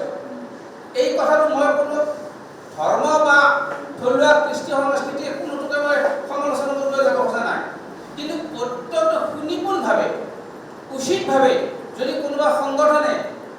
ৰাইজে এই দ্বন্দ্বটো নাইকিয়া কৰাৰ কাৰণে এটা সামাজিক বেলেঞ্চ ঠিক কৰাৰ কাৰণে মানে সাম্প্ৰদায়িক সম্প্ৰীতিৰ বেলেঞ্চ এটা এষ্টাব্লিছ কৰাৰ কাৰণে যদি কোনোবা সংগঠনে নেতৃত্ব দি এটা পৰিৱেশ গঢ়ে তেতিয়া আমাৰ অসমীয়া মুছলমানৰ মাজৰ পৰাও কোন ক'ত কেতিয়া এমিলে হয় গেৰাণ্টি নাই হৈ থাকিব কিন্তু এইটো জানো মেকুৰীৰ গলত টিলিঙা আনিব কোনে এইটোতো ইমান সহজ কথা নহয় আব্দুল হামিদ ডাঙৰীয়াই আজি ইলেকশ্যনৰ পিছত এই সভাখন পাতিছে তেওঁ কিবা কৰিছে নিশ্চয় কিবা কৰিছে কিন্তু এইখিনিতো যথেষ্ট নহয় এইখিনি যথেষ্ট নহয় কাৰণ এনেকুৱা সামাজিকভাৱে কাম কৰিবৰ কাৰণে মানুহ আজিকালি কোনো বহু মানুহ আগবাঢ়ি নাহে যে আনকণ্ডিশ্যনেল যদি কোনোবাই সেৱা কৰিব পাৰে মই আহ্বান জনাম যে অসম গৰিয়া পৰিষদক মই আহ্বান জনাম যে আনকণ্ডিশ্যনেলি উদ্দেশ্য প্ৰণোদিতভাৱে নহয় আনকণ্ডিশ্যনেলি অসমৰ মুছলমানসকলক এটা উচিত ডাইৰেকশ্যনত গৰিয়া মৰিয়া দেশীসকলক সামাজিক অসমীয়া সংস্কৃতিৰ পথত যদি অগ্ৰসৰ কৰাব পাৰে তেতিয়া অকল আমাৰ নিৰ্বাচনত বিধায়ক নিৰ্বাচিত হৈ আহিব চৰকাৰত কোনোবা মন্ত্ৰীও থাকিব আৰু অকল আমি 2, 3, 4জন 5জন MLA কথা কৈছোঁ আৰু প্ৰক্ৰিয়া কৰি আছোঁ আমাৰ লাখ লাখ নিবনুৱা যুৱক যুৱতীয়ে চৰকাৰী চাকৰিও পাব লাগিব এইবিলাকৰ কাৰণে স্থায়ী ব্যৱস্থা হ'ল সংৰক্ষণৰ কাৰণে ভৱিষ্যতে আমি আন্দোলন কৰিব লাগিব অন্যথাই গৰিয়া মৰিয়া দেশীসকলে এটা খুব মানে গভীৰ চিন্তা চৰ্চা কৰি আলোচনা চক্ৰ পাতি এটা কৌশল ৰচনা কৰিলে সেই কৌশলৰ ভিত্তিত যদি সংগ্ৰাম কৰা যায় নিশ্চয় আমাৰ অসমীয়া মুছলিমসকলে সকলো ক্ষেত্ৰতে MLA হওক নিযুক্তি হওক বিভিন্ন ক্ষেত্ৰত নিশ্চয় এটা সুযোগ পাব মই নাপালোঁ অন্তত আমাৰ নৱপ্ৰজন্মৰ কাৰণে আমি এটা কিবা ফিক্স কৰি থৈ যাব পৰাৰ কাৰণে আমি কৰি যাব পাৰোঁ আদাৰৱাইজ মেৰু বিভাজনৰ যিটো ৰাজনীতি বাতাবৰণ অসহিষ্ণুতাৰ যিটো ৰাজনীতি পৰিৱেশ সৃষ্টি হয় এই পৰিৱেশৰ ক্ষেত্ৰত আমাৰ অসমীয়া মুছলমানৰ আমাৰ নৱপ্ৰজন্মই বাৰে বাৰে বলিৰ কথা হয় আমি সময় আহিলে আমাৰ খং উঠিল আমি কিবা মিটিং কৰিলোঁ কিবা কৰিলোঁ অসমৰ সকলো খিলঞ্জীয়া মুছলিমৰ চিন্তাবিদসকলক বুদ্ধিজীৱীসকলক সচেতন নাগৰিকসকলক মই আহ্বান জনাব বিচাৰোঁ যে আমাৰ ভৱিষ্যত প্ৰজন্মৰ মানে সুবিধা নিশ্চিতভাৱে পোৱাৰ কাৰণে কিবা ব্যৱস্থা কৰাৰ কাৰণে এটা সময়সীয়া এটা ভাল সকলোৱে মানে সেৱা কৰক এটা আন্দোলন কৰক আৰু আমাৰ অসম গৰিয়া পৰিষদে এই আন্দোলনটোৰ নেতৃত্ব দিয়ক অসম গৰিয়া পৰিষদক এনেকুৱা ধৰণৰ আলোচনা বিলোচনা চিন্তা চৰ্চা ঘনে পাতি থাকিব লাগিব তেতিয়া আমাৰ ফিল্টাৰ হ'ব আমাৰ ক'ৰবাত পূজা লাগিছে আমিতো ময়েতো আজি তহিদুল ইছলাম ডাঙৰীয়াই কৈছে যে তেওঁ কিমান চনৰ পৰা মুছলিম যুৱ ছাত্ৰ পৰিষদ কৰিছিল তেতিয়াৰ পৰা মই এই সংগ্ৰামত জড়িত ব্যক্তি গৰিয়া প্ৰতিষ্ঠা কৰাৰ ক্ষেত্ৰতো জড়িত ব্যক্তি কিন্তু কথা যিমানে যি নকৰোঁ আমাৰ ক'ৰবাত কিবা অভাৱ হৈছে ক'ৰবাত কিবা ৰং কৌশল আমাৰ ভুল হৈছে যাৰ কাৰণে হ'লেও কিন্তু এইটো আমি মানিব লাগিব সকলোকে আমি দাবী কৰিব পাৰোঁ যে যোৱা দুটা দশকত অন্তত খিলঞ্জীয়া মুছলিম বুলি হওক গৰিয়া মৰিয়া দেশী বুলি হওক এটা আইডেণ্টিটি আমি ৰাজহুৱাভাৱে পাইছোঁ সেইটো চৰকাৰেও নন অফিচিয়েলি হ'লেও বা অফিচিয়েলিও আমাক এটা পৰিচয় অন্তত আমি পাইছোঁ এতিয়াহে পৰিচয়ৰ ভিত্তিত আমি আমাৰ দখলটো কৰিব লাগে সাংবিধানিক দখলটো কৰিব পাৰিলে আৰু আমি শান্তিত মৰিব পাৰোঁ কাৰণ আমাৰ ল'ৰা ছোৱালীয়ে আমাৰ ভৱিষ্যত প্ৰজন্মই কিবা পাব আদাৰৱাইজ ভৱিষ্যতে কিবা হয় আৰু কিমান কি বিষয় ওলায় কিন্তু অসহিষ্ণু বাতাবৰণত অসহিষ্ণুতা পৰিৱেশত আমি অসমীয়া মুছলিমসকল বাৰে আমি যে বলিৰ কথা হ'বই লাগিব দিছোঁ আমি সামাজিক পৰিৱেশ এটা এষ্টাব্লিছ কৰিব লাগিব মই এই ক্ষেত্ৰত এইখিনিয়ে পৰামৰ্শ দিছোঁ আৰু আমাৰ সভাপতি ডাঙৰীয়াই এটা কিতাপ লেখাৰ কথা কৈছে এইটোৱে একদম নিতান্তই খুব ভাল বস্তু তাত মানে গ্ৰন্থৰ জৰিয়তেও বহু বস্তু সংৰক্ষণ কৰিব পাৰি বহু বস্তু প্ৰকাশ কৰিব পাৰি আৰু স্থায়ীভাৱে খুব পুংখানুপুংখভাৱে খুব গভীৰ চিন্তা চৰ্চা কৰি এখন বৃহৎ গ্ৰন্থ এখন ৰচনা হওক। এই গ্ৰন্থখনে হয়তো আমাৰ খিলঞ্জীয়া মুছলিম জাতিটোক এদিন হয়তো পৰিচয় দিব। 50 বছৰ পিছত 100 বছৰ পিছত কিবা চিন থাকিব। এইবিলাক কৰাটো অত্যন্ত জৰুৰী। এইটো ভাল পদক্ষেপ লৈছে তেওঁলোকে আৰু আমি ভৱিষ্যতে এইটো আমি আৰু বাৰে বাৰে ক'ব লাগিব। আমি গৰীয়া বুলি মৰিয়া বুলি আমি যদি সাংবিধানিক সংৰক্ষণৰ সুবিধা ল'ব নোৱাৰোঁ, তাৰ বাহিৰে আমাৰ এইবিলাক খন্তেকীয়া। এইবাৰ বিজেপি কংগ্ৰেছ এইবাৰ যিটো পৰিৱেশ অহবাৰ সেইটো পৰিৱেশ নাথাকে, বেলেগ এটা ওলাব। বেলেগ এটা পৰিৱেশতো আমি মাৰ খাব লাগিব।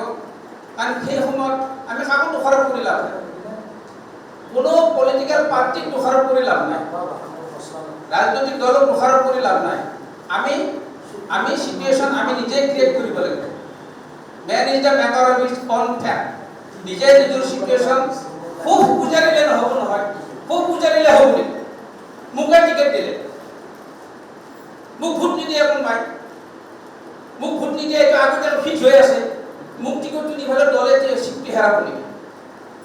মোক ভোট দিব পৰা পৰিৱেশটো ময়ে নিজে গঢ়া নাই, মই নিজে আইডেণ্টিফাই হোৱা নাই। হু এম আই? মই কোন? মই থলুৱা ৰাইটিং মাজত আইডেণ্টিফাই হোৱাই নাই। প্ৰসংগক্ৰমে হৈ যোৱাৰ লগে লগে আমি নহ'ব না, হৈ যোৱাৰ লগে লগে হ'ব নেকি? আমাৰ অসম গৰীয়া পৰিষদত মই আজি মনত পৰিছে 1 নম্বৰ কথা হ'ল কি আমি যিমান পাৰোঁ সাম্প্ৰদায়িক সম্প্ৰীতিৰ বেলেঞ্চটো আমি ৰক্ষা কৰাৰ কাৰণে তেখেতসকলে সামাজিক কাৰ্যসূচীত অগ্ৰসৰ হওক আৰু গৰীয়া মৰিয়া দেশী বুলি তাৰ মানে ভৱিষ্যতে সুবিধা পোৱাৰ কাৰণে সাংবিধানিক ব্যৱস্থা নিশ্চয় এদিন আহিব। মানুহ সচেতন হৈ আহি আছে নিশ্চয় আমি সফল হ'মেই। আৰু গ্ৰন্থৰ ক্ষেত্ৰত তেখেতসকল খুব ভালদৰে আগবাঢ়ক। মোৰ এইখিনিয়ে ক'বলগীয়া, বহুত বেছি নকওঁ। অসম গৰীয়া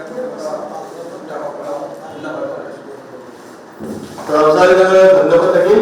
এতিয়া মাত্ৰ 2জন বক্তা আছে আৰু সভা শেষ কৰিম। গতিকে ইয়াৰ পিছত আমাৰ খানাৰ ব্যৱস্থা আছে। আমাৰ মৰিয়া কমিউনিটিৰ কোনোবা এজন ব্যক্তিয়ে চমুকে 2-1 ক'ব, তাৰে পিছত আমাৰ মৰিয়া পৰিষদৰ কাৰ্যকৰী সভাপতি নুৰুল হক ডাঙৰীয়াই বক্তব্য ৰাখিব। সভা একেলগে হ'ব।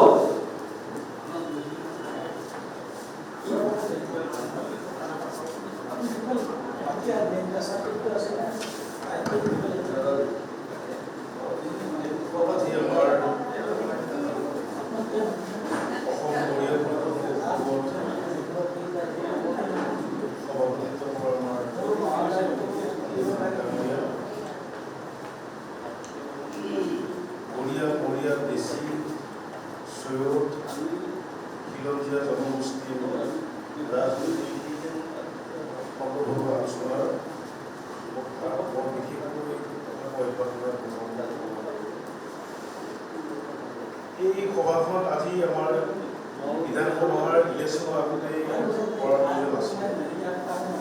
যিহেতু সমষ্টিটোতে নিৰ্বাচন হৈছিলে, আমাৰ কিছুমান মানুহ আছে, গৰীয়াই হওক মৰিয়াই হওক বেছি হওক চৈত হওক, সেইবিলাক সমষ্টিত আমাৰ মানুহখিনি য'ত অলপ মেজৰিটি আছে, তেনেকুৱা জেগাত আমাৰ যিবিলাক ৰাজনৈতিক সচেতন ব্যক্তি আছে, চৰকাৰৰ লগত বা যিকোনো ৰাজনৈতিক দলৰ লগত আলোচনা কৰি পেলাই সেই পৰ্যায়ে যদি মানে আমাৰ যিকোনো জনগোষ্ঠীৰ ফালৰ পৰা টিকেট দিবৰ কাৰণে দাবী কৰিলে হ'লে সমষ্টিত আমাৰ হোৱাৰ ব্যৱস্থা থাকিলে যি নহওক আমাৰ কলংক হ'লেও আজি এইখিনি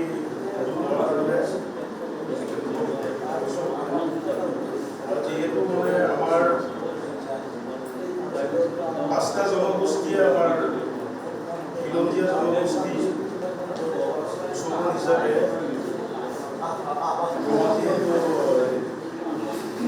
ৰাজনীতিক আলোচনাৰ হৈছে। তাত আমাৰ মানে প্ৰত্যেকটো জনগোষ্ঠীৰে যিবিলাক সংগঠন আছে, গৰীয়াৰে আজি মনপ্ৰস্থ সংগঠন আছে, চৈয়দৰ আছে, দেশীৰ আছে, মৰিয়াৰ আছে, প্ৰত্যেকটো নিজৰ নিজৰ জনগোষ্ঠীয় নিজৰ যিটো সাংস্কৃতিক বা জাতীয় সংগঠনৰ লগত লৈ আমাৰ পিছৰ পৰ্যায়ৰ মানে কামখিনি আগবাঢ়িলে আমাৰ হয়তো কিবা এটা আমাৰ জনগোষ্ঠী হোৱাৰ আশা আছে। যিহেতু আমি নিজৰ জনগোষ্ঠী নিজৰ পৰিচয়টো ৰাখি পেলাই যিকোনো কাম কৰিব লাগিব। আৰু যিহেতু আমাৰ বড়িয়াৰ কথা কিছুমান মানে আলোচনা হয় চাৰ্টিফিকেটৰ ওপৰত, অসমৰ প্ৰত্যেকখন জিলাতে বড়িয়া চাৰ্টিফিকেট লৈছে, কিন্তু আজি মানে আপোনাৰ লৈছে কিন্তু আমাৰ বড়িয়া যিকেইটা সংগঠন আছে সেইকেইটাক মানে আমি ডাইৰেক্ট চাৰ্টিফিকেটটো মানে দিব পৰা ব্যৱস্থা নাই। আমাৰ এটা চাৰ্টিফাইহে কৰি দিয়ে। আমাৰ কিছুমান মানে OBC তেওঁলোকে তেখেতলোকে যিহেতু অলপ ব্যৱস্থা কৰিবলৈ যত্ন কৰিব লাগে, কাৰণ আমাৰ জাতীয় সংগঠন আছে, আমাৰ জনালো আমিও চৰকাৰক প্ৰতিনিধিত্ব কৰিছোঁ। আমাৰ যে অসমৰ প্ৰায় 14খন জিলাতহে আমাৰ প্ৰায় 100খন মৰিগাঁও আছে, আমাৰ এটা চেঞ্চাছ আছে। তাৰ উপৰি যিহেতু বহুত চাৰ্টিফিকেট জালি হৈ আছে, আমাৰ যিখিনি লিষ্টেড গাঁও আছে অসমত, যিকেইখন জিলা আছে তাৰ বাহিৰে যদি অসমৰ ক'ৰবাত মৰিয়া মানুহ আছে, সেইবিলাক মানে ভুৱা মৰিয়া হয়, চাৰ্টিফিকেটৰ মৰিয়া, আমাৰ মানে খিলঞ্জীয়া মৰিয়া নহয়। আৰু তেওঁলোকৰ চাৰ্টিফিকেট হ'লে আমি চৰকাৰক আবেদন জনাইছোঁহি কৰ্তন কৰিবৰ কাৰণে, তেওঁলোকৰ ব্যৱস্থা ল'বৰ কাৰণে আমাৰ সংগঠনৰ ফালৰ পৰাও আমি ব্যৱস্থা লৈছোঁ।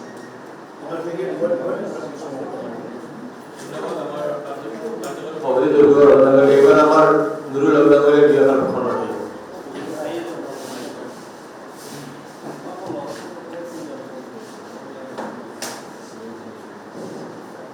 নমস্কাৰ।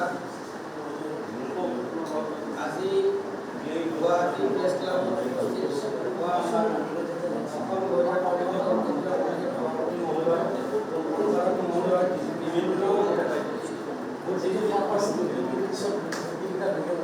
বিশেষকৈ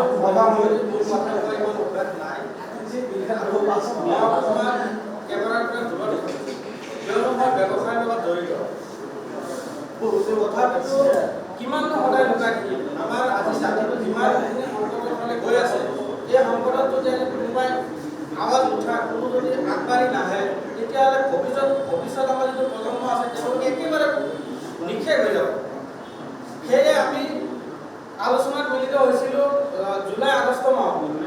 মই আমাৰ সম্পাদক ডাঙৰীয়া, আমাৰ সভাপতি ডাঙৰীয়া কৈছিলোঁ যে আমাৰ বিভিন্ন বুদ্ধিজীৱী, আমাৰ বিভিন্ন দল সংগঠনত থকা মুৰব্বীসকল, লগতে আমাৰ ৰাজনৈতিক ক্ষেত্ৰখনত থকা বিভিন্ন দলত থকা আমাৰ যিবিলাক বিষয়ববীয়া আছে, তেখেতসকলক আমি আহ্বান কৰোঁ, এটা মঞ্চত আমি আমি আমাৰ আগন্তুক যি ইলেকশ্যন হ'বলগীয়া আছে, মানে যিটো ইলেকশ্যন হৈ গ'ল, ইয়াত আমি এটা আমাৰ মুখ্য ভূমিকা আমি প্ৰদান কৰোঁ।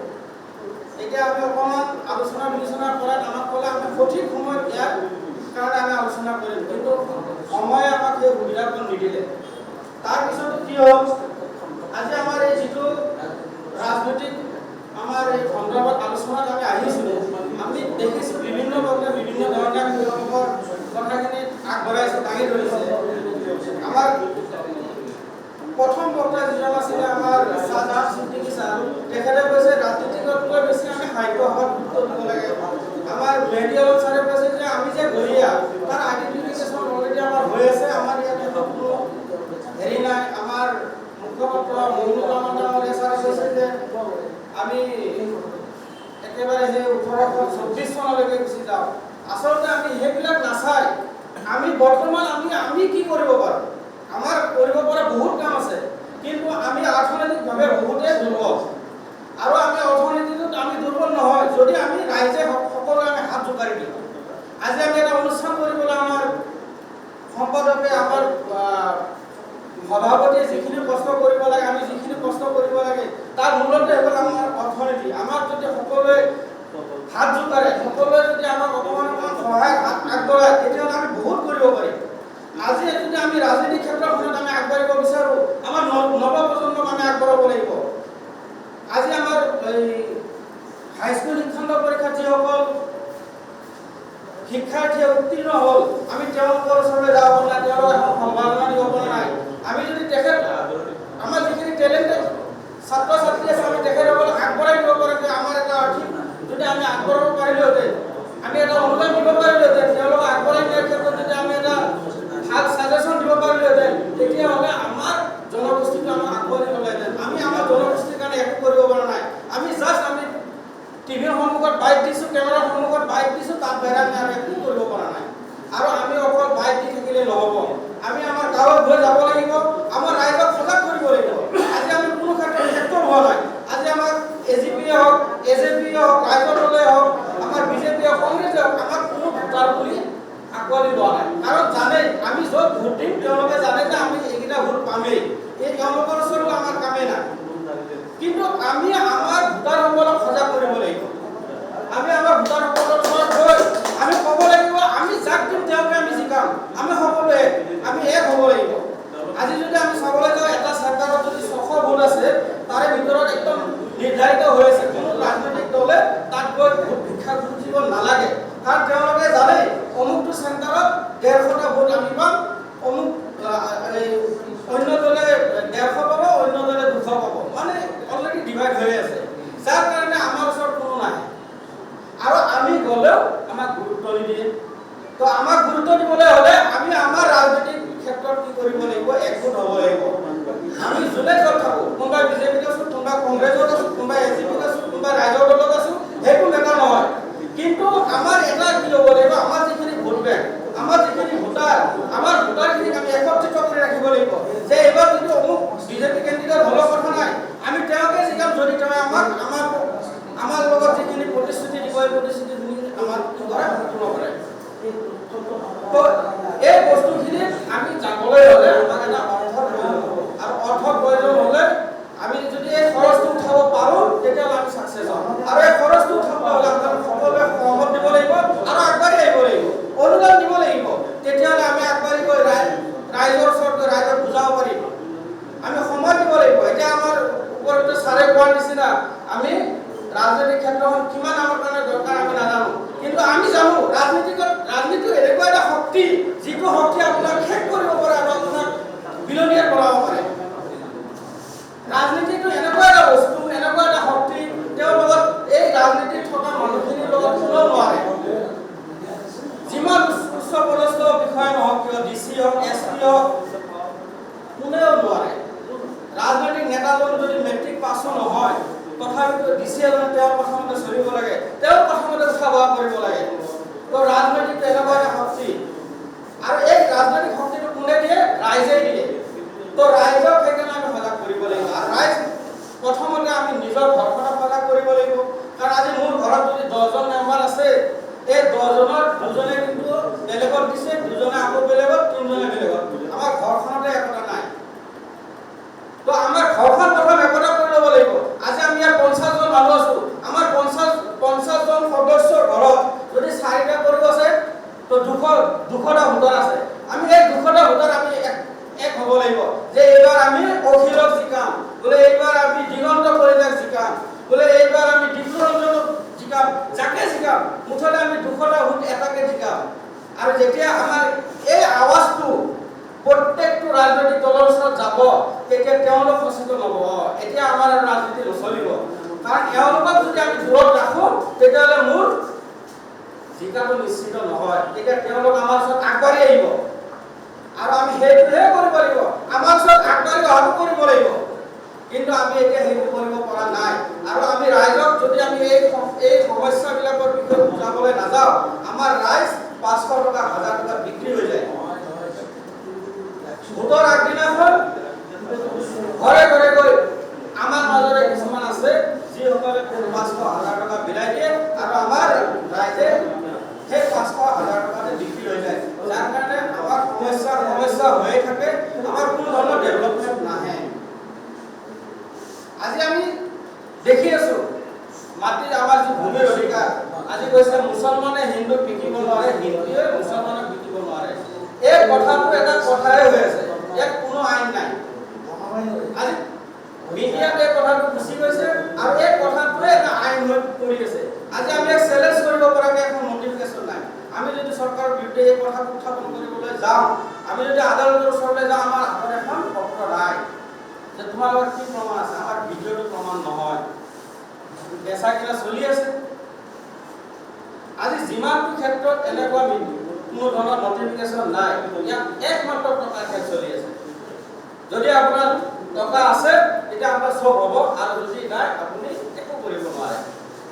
বৰ্তমানৰ মাটি কিনা বেচা চলি আছে, কোনো মুছলিম হিন্দু নাই, কিন্তু আপুনি টকা পইচা খৰচটো উঠাব পাৰিব লাগিব। বৰ্তমানো গো মাংস চলি আছে,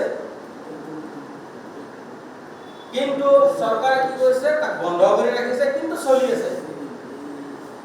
কেনেকৈ চলি আছে? ইয়াতো সিন্ডিকেট চলি আছে। আজি যদি কোনোবা এটা বন্ধ বুলি কোৱা হৈছে যে অমুকটো কৰ্ম বন্ধ, এইটো বন্ধ হোৱা নাই, তাৰমানে তাত এটা সিন্ডিকেট আহি গ'ল। আপুনি তাত পইচা লৈ গুচি যাওক যে এইটো কাম মোৰ হ'ব লাগে, কৰি যাওক, বিন্দাছ, আমি আছো। তো মই এনেকুৱা ধৰণৰ কথাবিলাক কওঁ কাৰণে মই এই মিডিয়াৰ পৰা দূৰত থাকোঁ, কাৰণ মই মিছা কথা ক'ব শিকা নাই। মই যি কওঁ সঁচা কওঁ। পৰিৱেশৰ লগত যিবিলাক হৈ আছে এই কথাবিলাকে আমি কওঁ। আজি হয় সেইদিনা উচ্ছেদ হ'ল। উচ্ছেদৰ সময়ত আমাৰ মুখ্যমন্ত্ৰী মহোদয়ে ক'লে যে কোনো ঘৰীয়া জনগোষ্ঠীক উচ্ছেদ কৰা হোৱা নাই। সেই সময়ছোৱাত আমাৰ সংগঠনে কেইবাখনো মেমৰেণ্ডম স্মাৰক পত্ৰ আমাৰ ডিচিসকলৰ যোগেদি মুখ্যমন্ত্ৰী মহোদয়ক দৃষ্টি কৰাৰ কাৰণে বাতৰি কাকতত থৈ দি পঠোৱা হৈছিল। কিন্তু সেই কথাষাৰ বাতৰি কাকতত তেনেকৈ পৰি থাকিল, সেই মেমৰেণ্ডম তেনেকৈ পৰি থাকিল, আৰু সেই গৰীয়া পৰিয়ালবিলাক উচ্ছেদ হ'ল। আৰু উচ্ছেদ হৈ বৰ্তমান সময়ত বহুত ভোটাৰে ভোট সাব্যস্ত কৰিব পৰা নাই, কিয়নো তেওঁলোকৰ ভোট কৰ্তন কৰি পেলাইছে। আৰু সেই সময়ছোৱাত মই নিজে এটা বাতৰি কাকতৰ মাধ্যমত গৈছিলোঁ যে আমি এটা নিউজ তাত ৰাইজক জনোৱাৰ ক্ষেত্ৰত লিখিত আকাৰে দিওঁ। সেই সময়ছোৱাত কি হ'ল, সেই উক্ত চেনেলটোৰ স্বত্বাধিকাৰীয়ে আমাক ক'লে, আপোনালোক যে গৰীয়া, ইয়াৰ কিবা প্ৰমাণ পত্ৰ আছে নেকি? তেতিয়া আমি ক'লো, আমাৰতো তেনেকুৱা চৰকাৰীভাৱে একো প্ৰমাণ পত্ৰ নাই, কিন্তু আমাৰ সংগঠনৰ ফালৰ পৰা সাংগঠনিকভাৱে দিয়া এখন প্ৰমাণ পত্ৰ আমাৰ আছে। এতিয়া আমি সেই পত্ৰখনে তেওঁলোকক দিলোঁ। দিয়াৰ সময়ত কিন্তু তেওঁলোকে সেইটো একচেপ্ট নকৰিলে, আৰু সেই বাতৰিটো কাকতত লিখাৰ পৰা তেওঁলোক বিৰত থাকিল। আৰু বৰ্তমান সময়ছোৱাত আমি বহুত দূৰত নাযাওঁ, আমাৰ সম্পাদক মইনুল হক ডাঙৰীয়াৰ গাঁৱতে এনেকুৱা দুটামান উচ্ছেদিত পৰিয়াল আছে যাৰ নামটো আজিও ভোটাৰ তালিকাত উঠা নাই। হয়নে? আপুনি কওক। তো আমাৰ সমস্যাবিলাক চাওক, আমি গৰীয়া যদিও গৰীয়া আমি কৈ আছো, আমাৰ কিন্তু কোনো ধৰণৰ পৰিচয় নাই।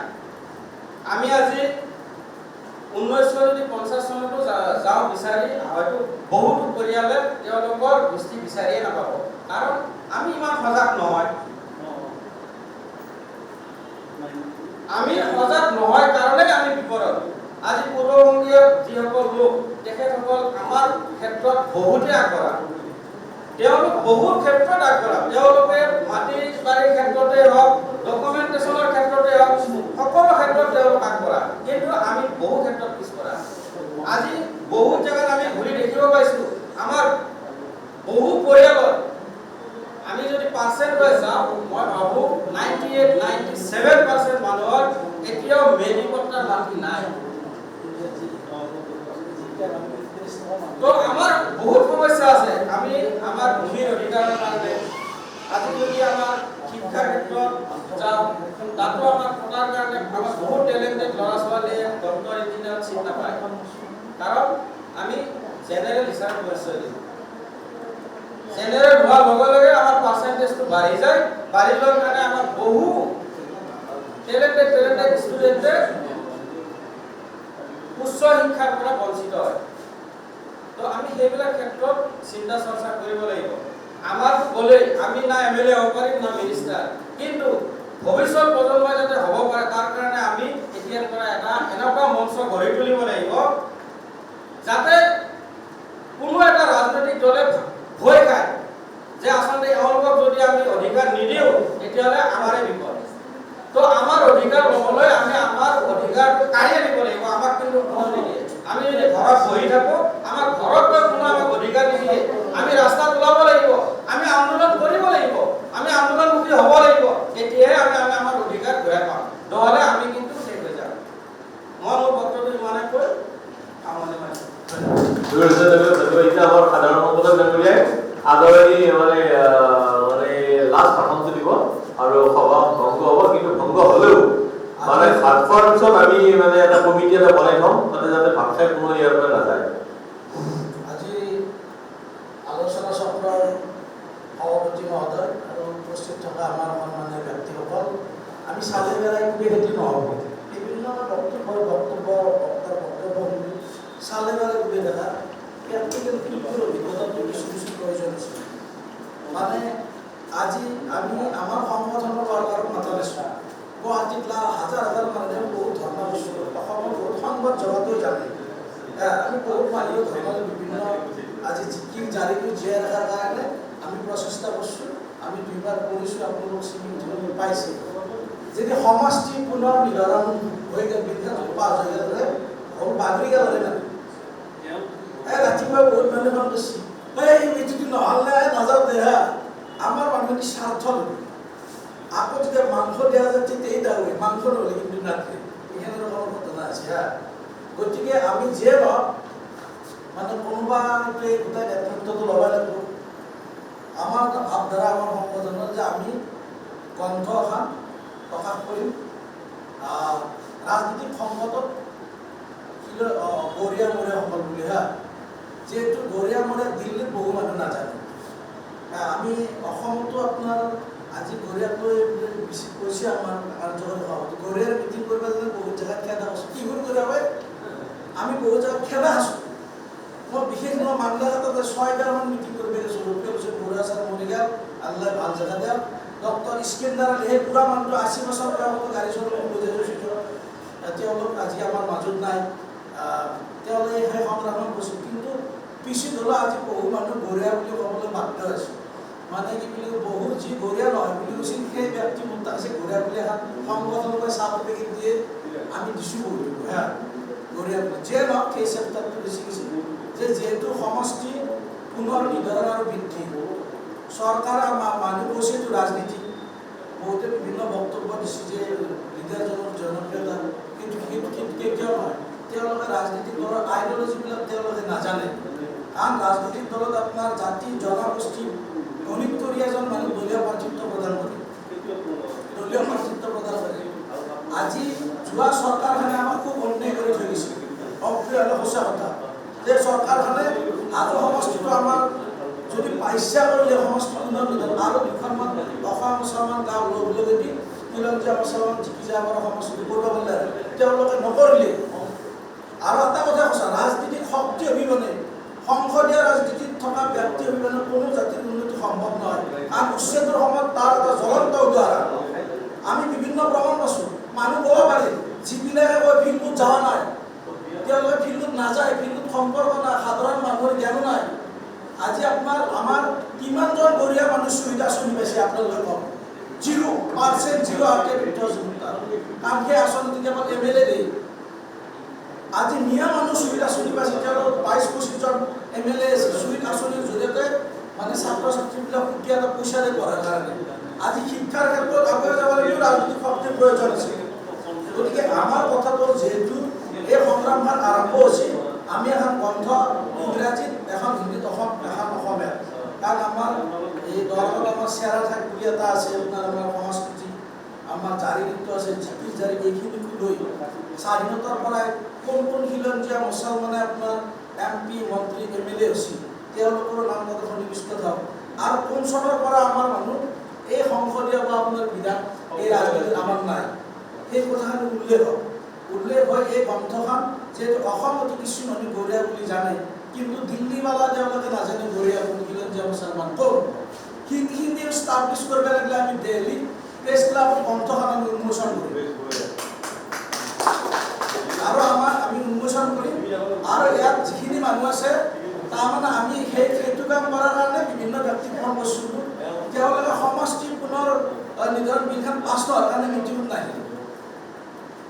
মিটিং নাই যদি হলরে একদম পাগড়ি কাপড়ে মাগড়ি বেড়ে গেল রে হ্যাঁ একদম মানে অঙ্ক সে দিতে হ্যাঁ গতিকে সেইকাৰণে আমি কথাটো কৈছোঁ যে যেহেতু এই সমষ্টি পুনৰ্বিধান শব্দটো ওলাইছে আজি নহয় কালিটো হ'ব কিন্তু এইটো আপুনি নুই কৰিব নোৱাৰি আমাৰ তাত কোনো ডাটা নাই ডাটা আছে নেকি যে কোনখান গাঁও গড়িয়া গাঁও লগত দিলে বা ৮০,০০০ ৯০,০০০ ভোট হ'ব এখন ডিষ্ট্ৰিক্টত সমষ্টি এটা খিলঞ্জীয়া মুছলমান আমাৰ কামত ডাটা আছে নাই আমি আজি সভাখন উদ্দেশ্য আছিল এই ব্যক্তিবিলাকৰ জৰিয়তে সেই গাঁওবিলাকৰ নাম লৈ কোনখন গাঁও ল'ব লাগিলে এছমেপ চেছমেপ ৰেডি কৰি আপুনি ইলেকশ্যন কমিশ্যনাৰক বা নিৰ্বাচন আয়োগক কি বুলি আপুনি নিমন্ত্ৰণ দিব যদি আপোনাৰ তাত ডাটাই নাথাকে আজি মই কওঁ যদি চেঙা বৰপেটাত চেঙা যদি ছোৱালী চেঙা এটা ঘূৰাৰ কাৰণে সমষ্টি হয় খেলা খণ্ডকৰপুৰ দুৰ্গাপুৰ বা আপোনাৰ মাছদিয়া আপোনাৰ নগাঁও এইবিলাক বেছি চেঙা মুছলমান গাঁওবিলাক এই গাঁওবিলাক যদি লগ লাগি দিয়ে প্ৰায় 1 লাখ মান ভোট হয় এনেকুৱাকৈ আমি ডাটাটো কালেক্ট কৰিব লাগিব আমাৰ তাতো কাৰো ডাটা তালৈকে নাই আমি এনেই ভাষণ মাৰিছোঁ মিটিঙত আছোঁ আৰু কিছুমানে বহুত মানুহ কি কৰি জানা এই আমাক নামে দিলি আৰু মাতাৰ পিছত সেনে মানুহ বহুত মানুহ মাতিছোঁ কিন্তু আজি জিৰো নাহিল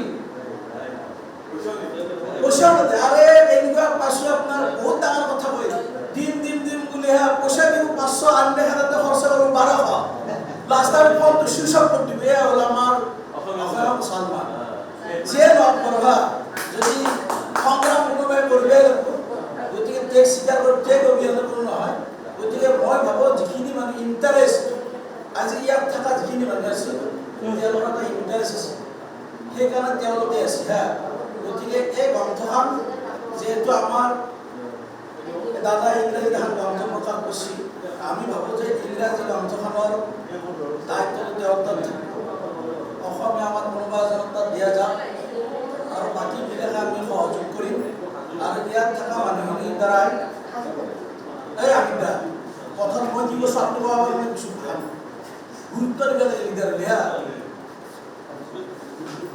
প্ৰথমে কি বুলি কয় আমি আমাৰ কোন জিলাত কি গাঁও আছে কিমান খিলঞ্জীয়া মুছলমান ভোটাৰ আছে এই ডাটাটো আমাৰ প্ৰয়োজন এইটো আমাৰ কাৰো তাত চব লিডাৰে ভাষা দি গুচি যাব ওৰে কালি আপোনাৰ কিবা হ'লে যদি আৰু কালি কিবা বিজ্ঞানৰ কথা হ'লে সুধি ল'ব লাগিব আমি লগ লগাৰ আগতে আমি তথ্যটো সংগ্ৰহ কৰি ল'ব লাগিব আমি আৰু এখন সৰুকৈ গ্ৰন্থ এখন প্ৰকাশ কৰা দৰকাৰ কাৰণ আমাৰ যিখিনি আমাৰ গাঁও আছে গাঁওবিলাকৰ নাম দি তাৰ জনসংখ্যাৰ পৰিমাণটো বা এই বছৰ আমাৰ ডাটা মতে সেইখিনি কৰাৰ কাৰণে আমি এটা আগভাগ ল'ব লাগে তেতিয়াহ'লে পুনৰ যদি সমষ্টি বৃদ্ধি হয় কাৰণ বিজেপি কৰা কামটো কিছু ভেলু কৰে কাৰোবাৰ দল ভাঙি হওক কাৰোবাৰ চল ভাঙি হওক এইবাৰ ফেল কৰিছে কি কাম ফেল কৰিছে নেক্সটবাৰ হ'লে পাছ কৰিব তেওঁলোকৰ ৰাজনীতি কমিটি থাকে গতিকে আমাৰো অংক থাকিব লাগিব আমি বঞ্চিত হৈ আছোঁ আমাৰ অংক ফুলফিল কৰাৰ কাৰণে আমি এই গাঁওসমূহৰ ডাটাটো কালেক্ট কৰিব লাগিব এই ডাটাটো যদি আপোনাৰ তাত নাথাকে তেতিয়াহ'লে আমি মেমৰেণ্ডাম দি কোনো ফলপ্ৰসূ নাপাওঁ আমাক পূৰ্বত কি কামৰ কিমান ক'ত কি জনসংখ্যা আছে কিমান ভোটাৰ আছে ক'ব পাৰিম সেইখিনি কৰাৰ কাৰণে মইতো সিদ্ধান্ত নহয় মই জানা কথাখিনি আপোনালোকৰ মাজত ব্যক্ত কৰিছোঁ যদি গ্ৰহণযোগ্য বুলি ভাবে আপোনালোকে গ্ৰহণ কৰিব আৰু তাত যিহেতু দিল্লী প্ৰেছ যিহেতু আমি এনেকুৱা টাইম গ্ৰন্থখন উন্মোচন কৰা যাওক যিটো পাৰ্লিয়ামেণ্ট ছেছন চলি থকা সময়ত তাত আপোনাৰ ধৰা যি অখিলেশ যাদৱ এটা ডাঙৰ দল তেওঁক যদি আমি আমাৰ কিতাপ এখন দিওঁ এক প্ৰকাশ কৰা অলপ হ'লেও আমি যি আৰু যিবিলাক ৰাজনৈতিক দল আছে তেওঁলোক দিয়াৰ লগে লগে হয়তো তেওঁলোকে সেই ছাবজেক্টটোৰ গহনা লৈ আমাৰ কোনোবা এইটো ৰাজনীতি অংশ ল'ব লাগে ষ্টাব্লিছ কৰাৰ কাৰণে আমি বিভিন্ন এংগলৰে এই কথাখিনি চিন্তা কৰি আগুৱাই লৈ যাব লাগিব গতিকে আজি উপস্থিত থকা সকলো ব্যক্তিক পুনৰবাৰ ধন্যবাদ দিছোঁ সৈনিক আমাৰ বহুত আছে আন্দোলন কৰা গতিকে আমি বক্তব্যখিনি আমাৰ মই কোৱা যদি বক্তব্যখিনি যদি গ্ৰহণযোগ্য বুলি ভাবে সকলো তালিমত দিবি এতিয়া আমি কাৰ্যকৰী কৰিম যদি গ্ৰহণযোগ্য নহয় আমি সেইখিনি নকৰোঁ গতিকে সেইখিনি আলোচনা কৰাৰ কাৰণে আজি আমি সভাখন দিছোঁ গতিকে আপোনালোকে গ্ৰহণযোগ্য বুলি সেইখিনি কৰাৰ কাৰণে আমি আগবাঢ় পাৰিম ইয়াত থকা যিখিনি মানুহ আছে সেইখিনি নামখিনি আমি ভালকৈ লিখি ল'ব লাগে উপস্থিত থকা মানুহ আৰু এটা কথা এবাৰ হামিদাক কোনোবা মানুহ ভাল পায় টানি গড় কাটবে কিন্তু নামকেইটা কিতাপখন টানি গড় কটা মানুহৰ দিগদাৰ যাৰ মানে ইণ্টাৰেষ্ট নাই তাক গুৰুত্ব দিব নালাগে। আমি সেয়াই মানে যিখিনি মানুহৰ ইণ্টাৰেষ্ট তাক লৈ যদি আমি কৰোঁ নিশ্চয় কমে হওক। আজি এওঁলোকে আৰু 4জন কোনো 4জন ইণ্টাৰেষ্ট থকা মানুহ কিন্তু ইণ্টাৰেষ্ট থকা মানুহ নকৰে। গতিকে এইখিনি আমি পৰৱৰ্তী সময়ত কৰাৰ কাৰণে চিন্তা কৰিছোঁ। ইয়াৰ কাৰণে আমাক অৰ্থৰো প্ৰয়োজন আছে আৰু ইয়াত আপোনালোকৰ যিবিলাকে জানে কিছু কিছু আমাৰ ধনী মানুহ বহুত আছে তাৰ গৰু কোৰবানী দিব কিন্তু এইটো অযোগ্য মানুহ কিন্তু এই জাতিটোৰ মানে সংকটৰ সময়ত উদ্ধাৰ কৰাৰ কাৰণে তেওঁলোকে কিন্তু চিন্তা নকৰে। আজি যদি আমি এই কথাখিনি আজি বৰুৱা চাৰতে বহুত খেদা হোৱাৰ কাৰণে আজি অসমত যে আগতে মুছলমান মানে মিয়া বাংলাদেশী বুলি কৈছিল। আজি ৰফিউল হুছেইন চৰ্দাৰ ৰফিউল হুছেইন বৰুৱা মৰিয়া গেল। তেওঁৰ প্ৰথম প্ৰচেষ্টাত ৰাজনৈতিকভাৱে বিস্তৃতভাৱে ৰূপ দিছিল মমিনুল্লাহ ডাঙৰীয়াই। নহ'লে আজি খিলঞ্জীয়া মুছলমান হওক ন কাম বেছি নহৈছে কিন্তু খিলঞ্জীয়া মুছলমান শব্দটো খুব ৰাম হৈছে। ইয়াৰ আগত কিন্তু হোৱা নাছিল।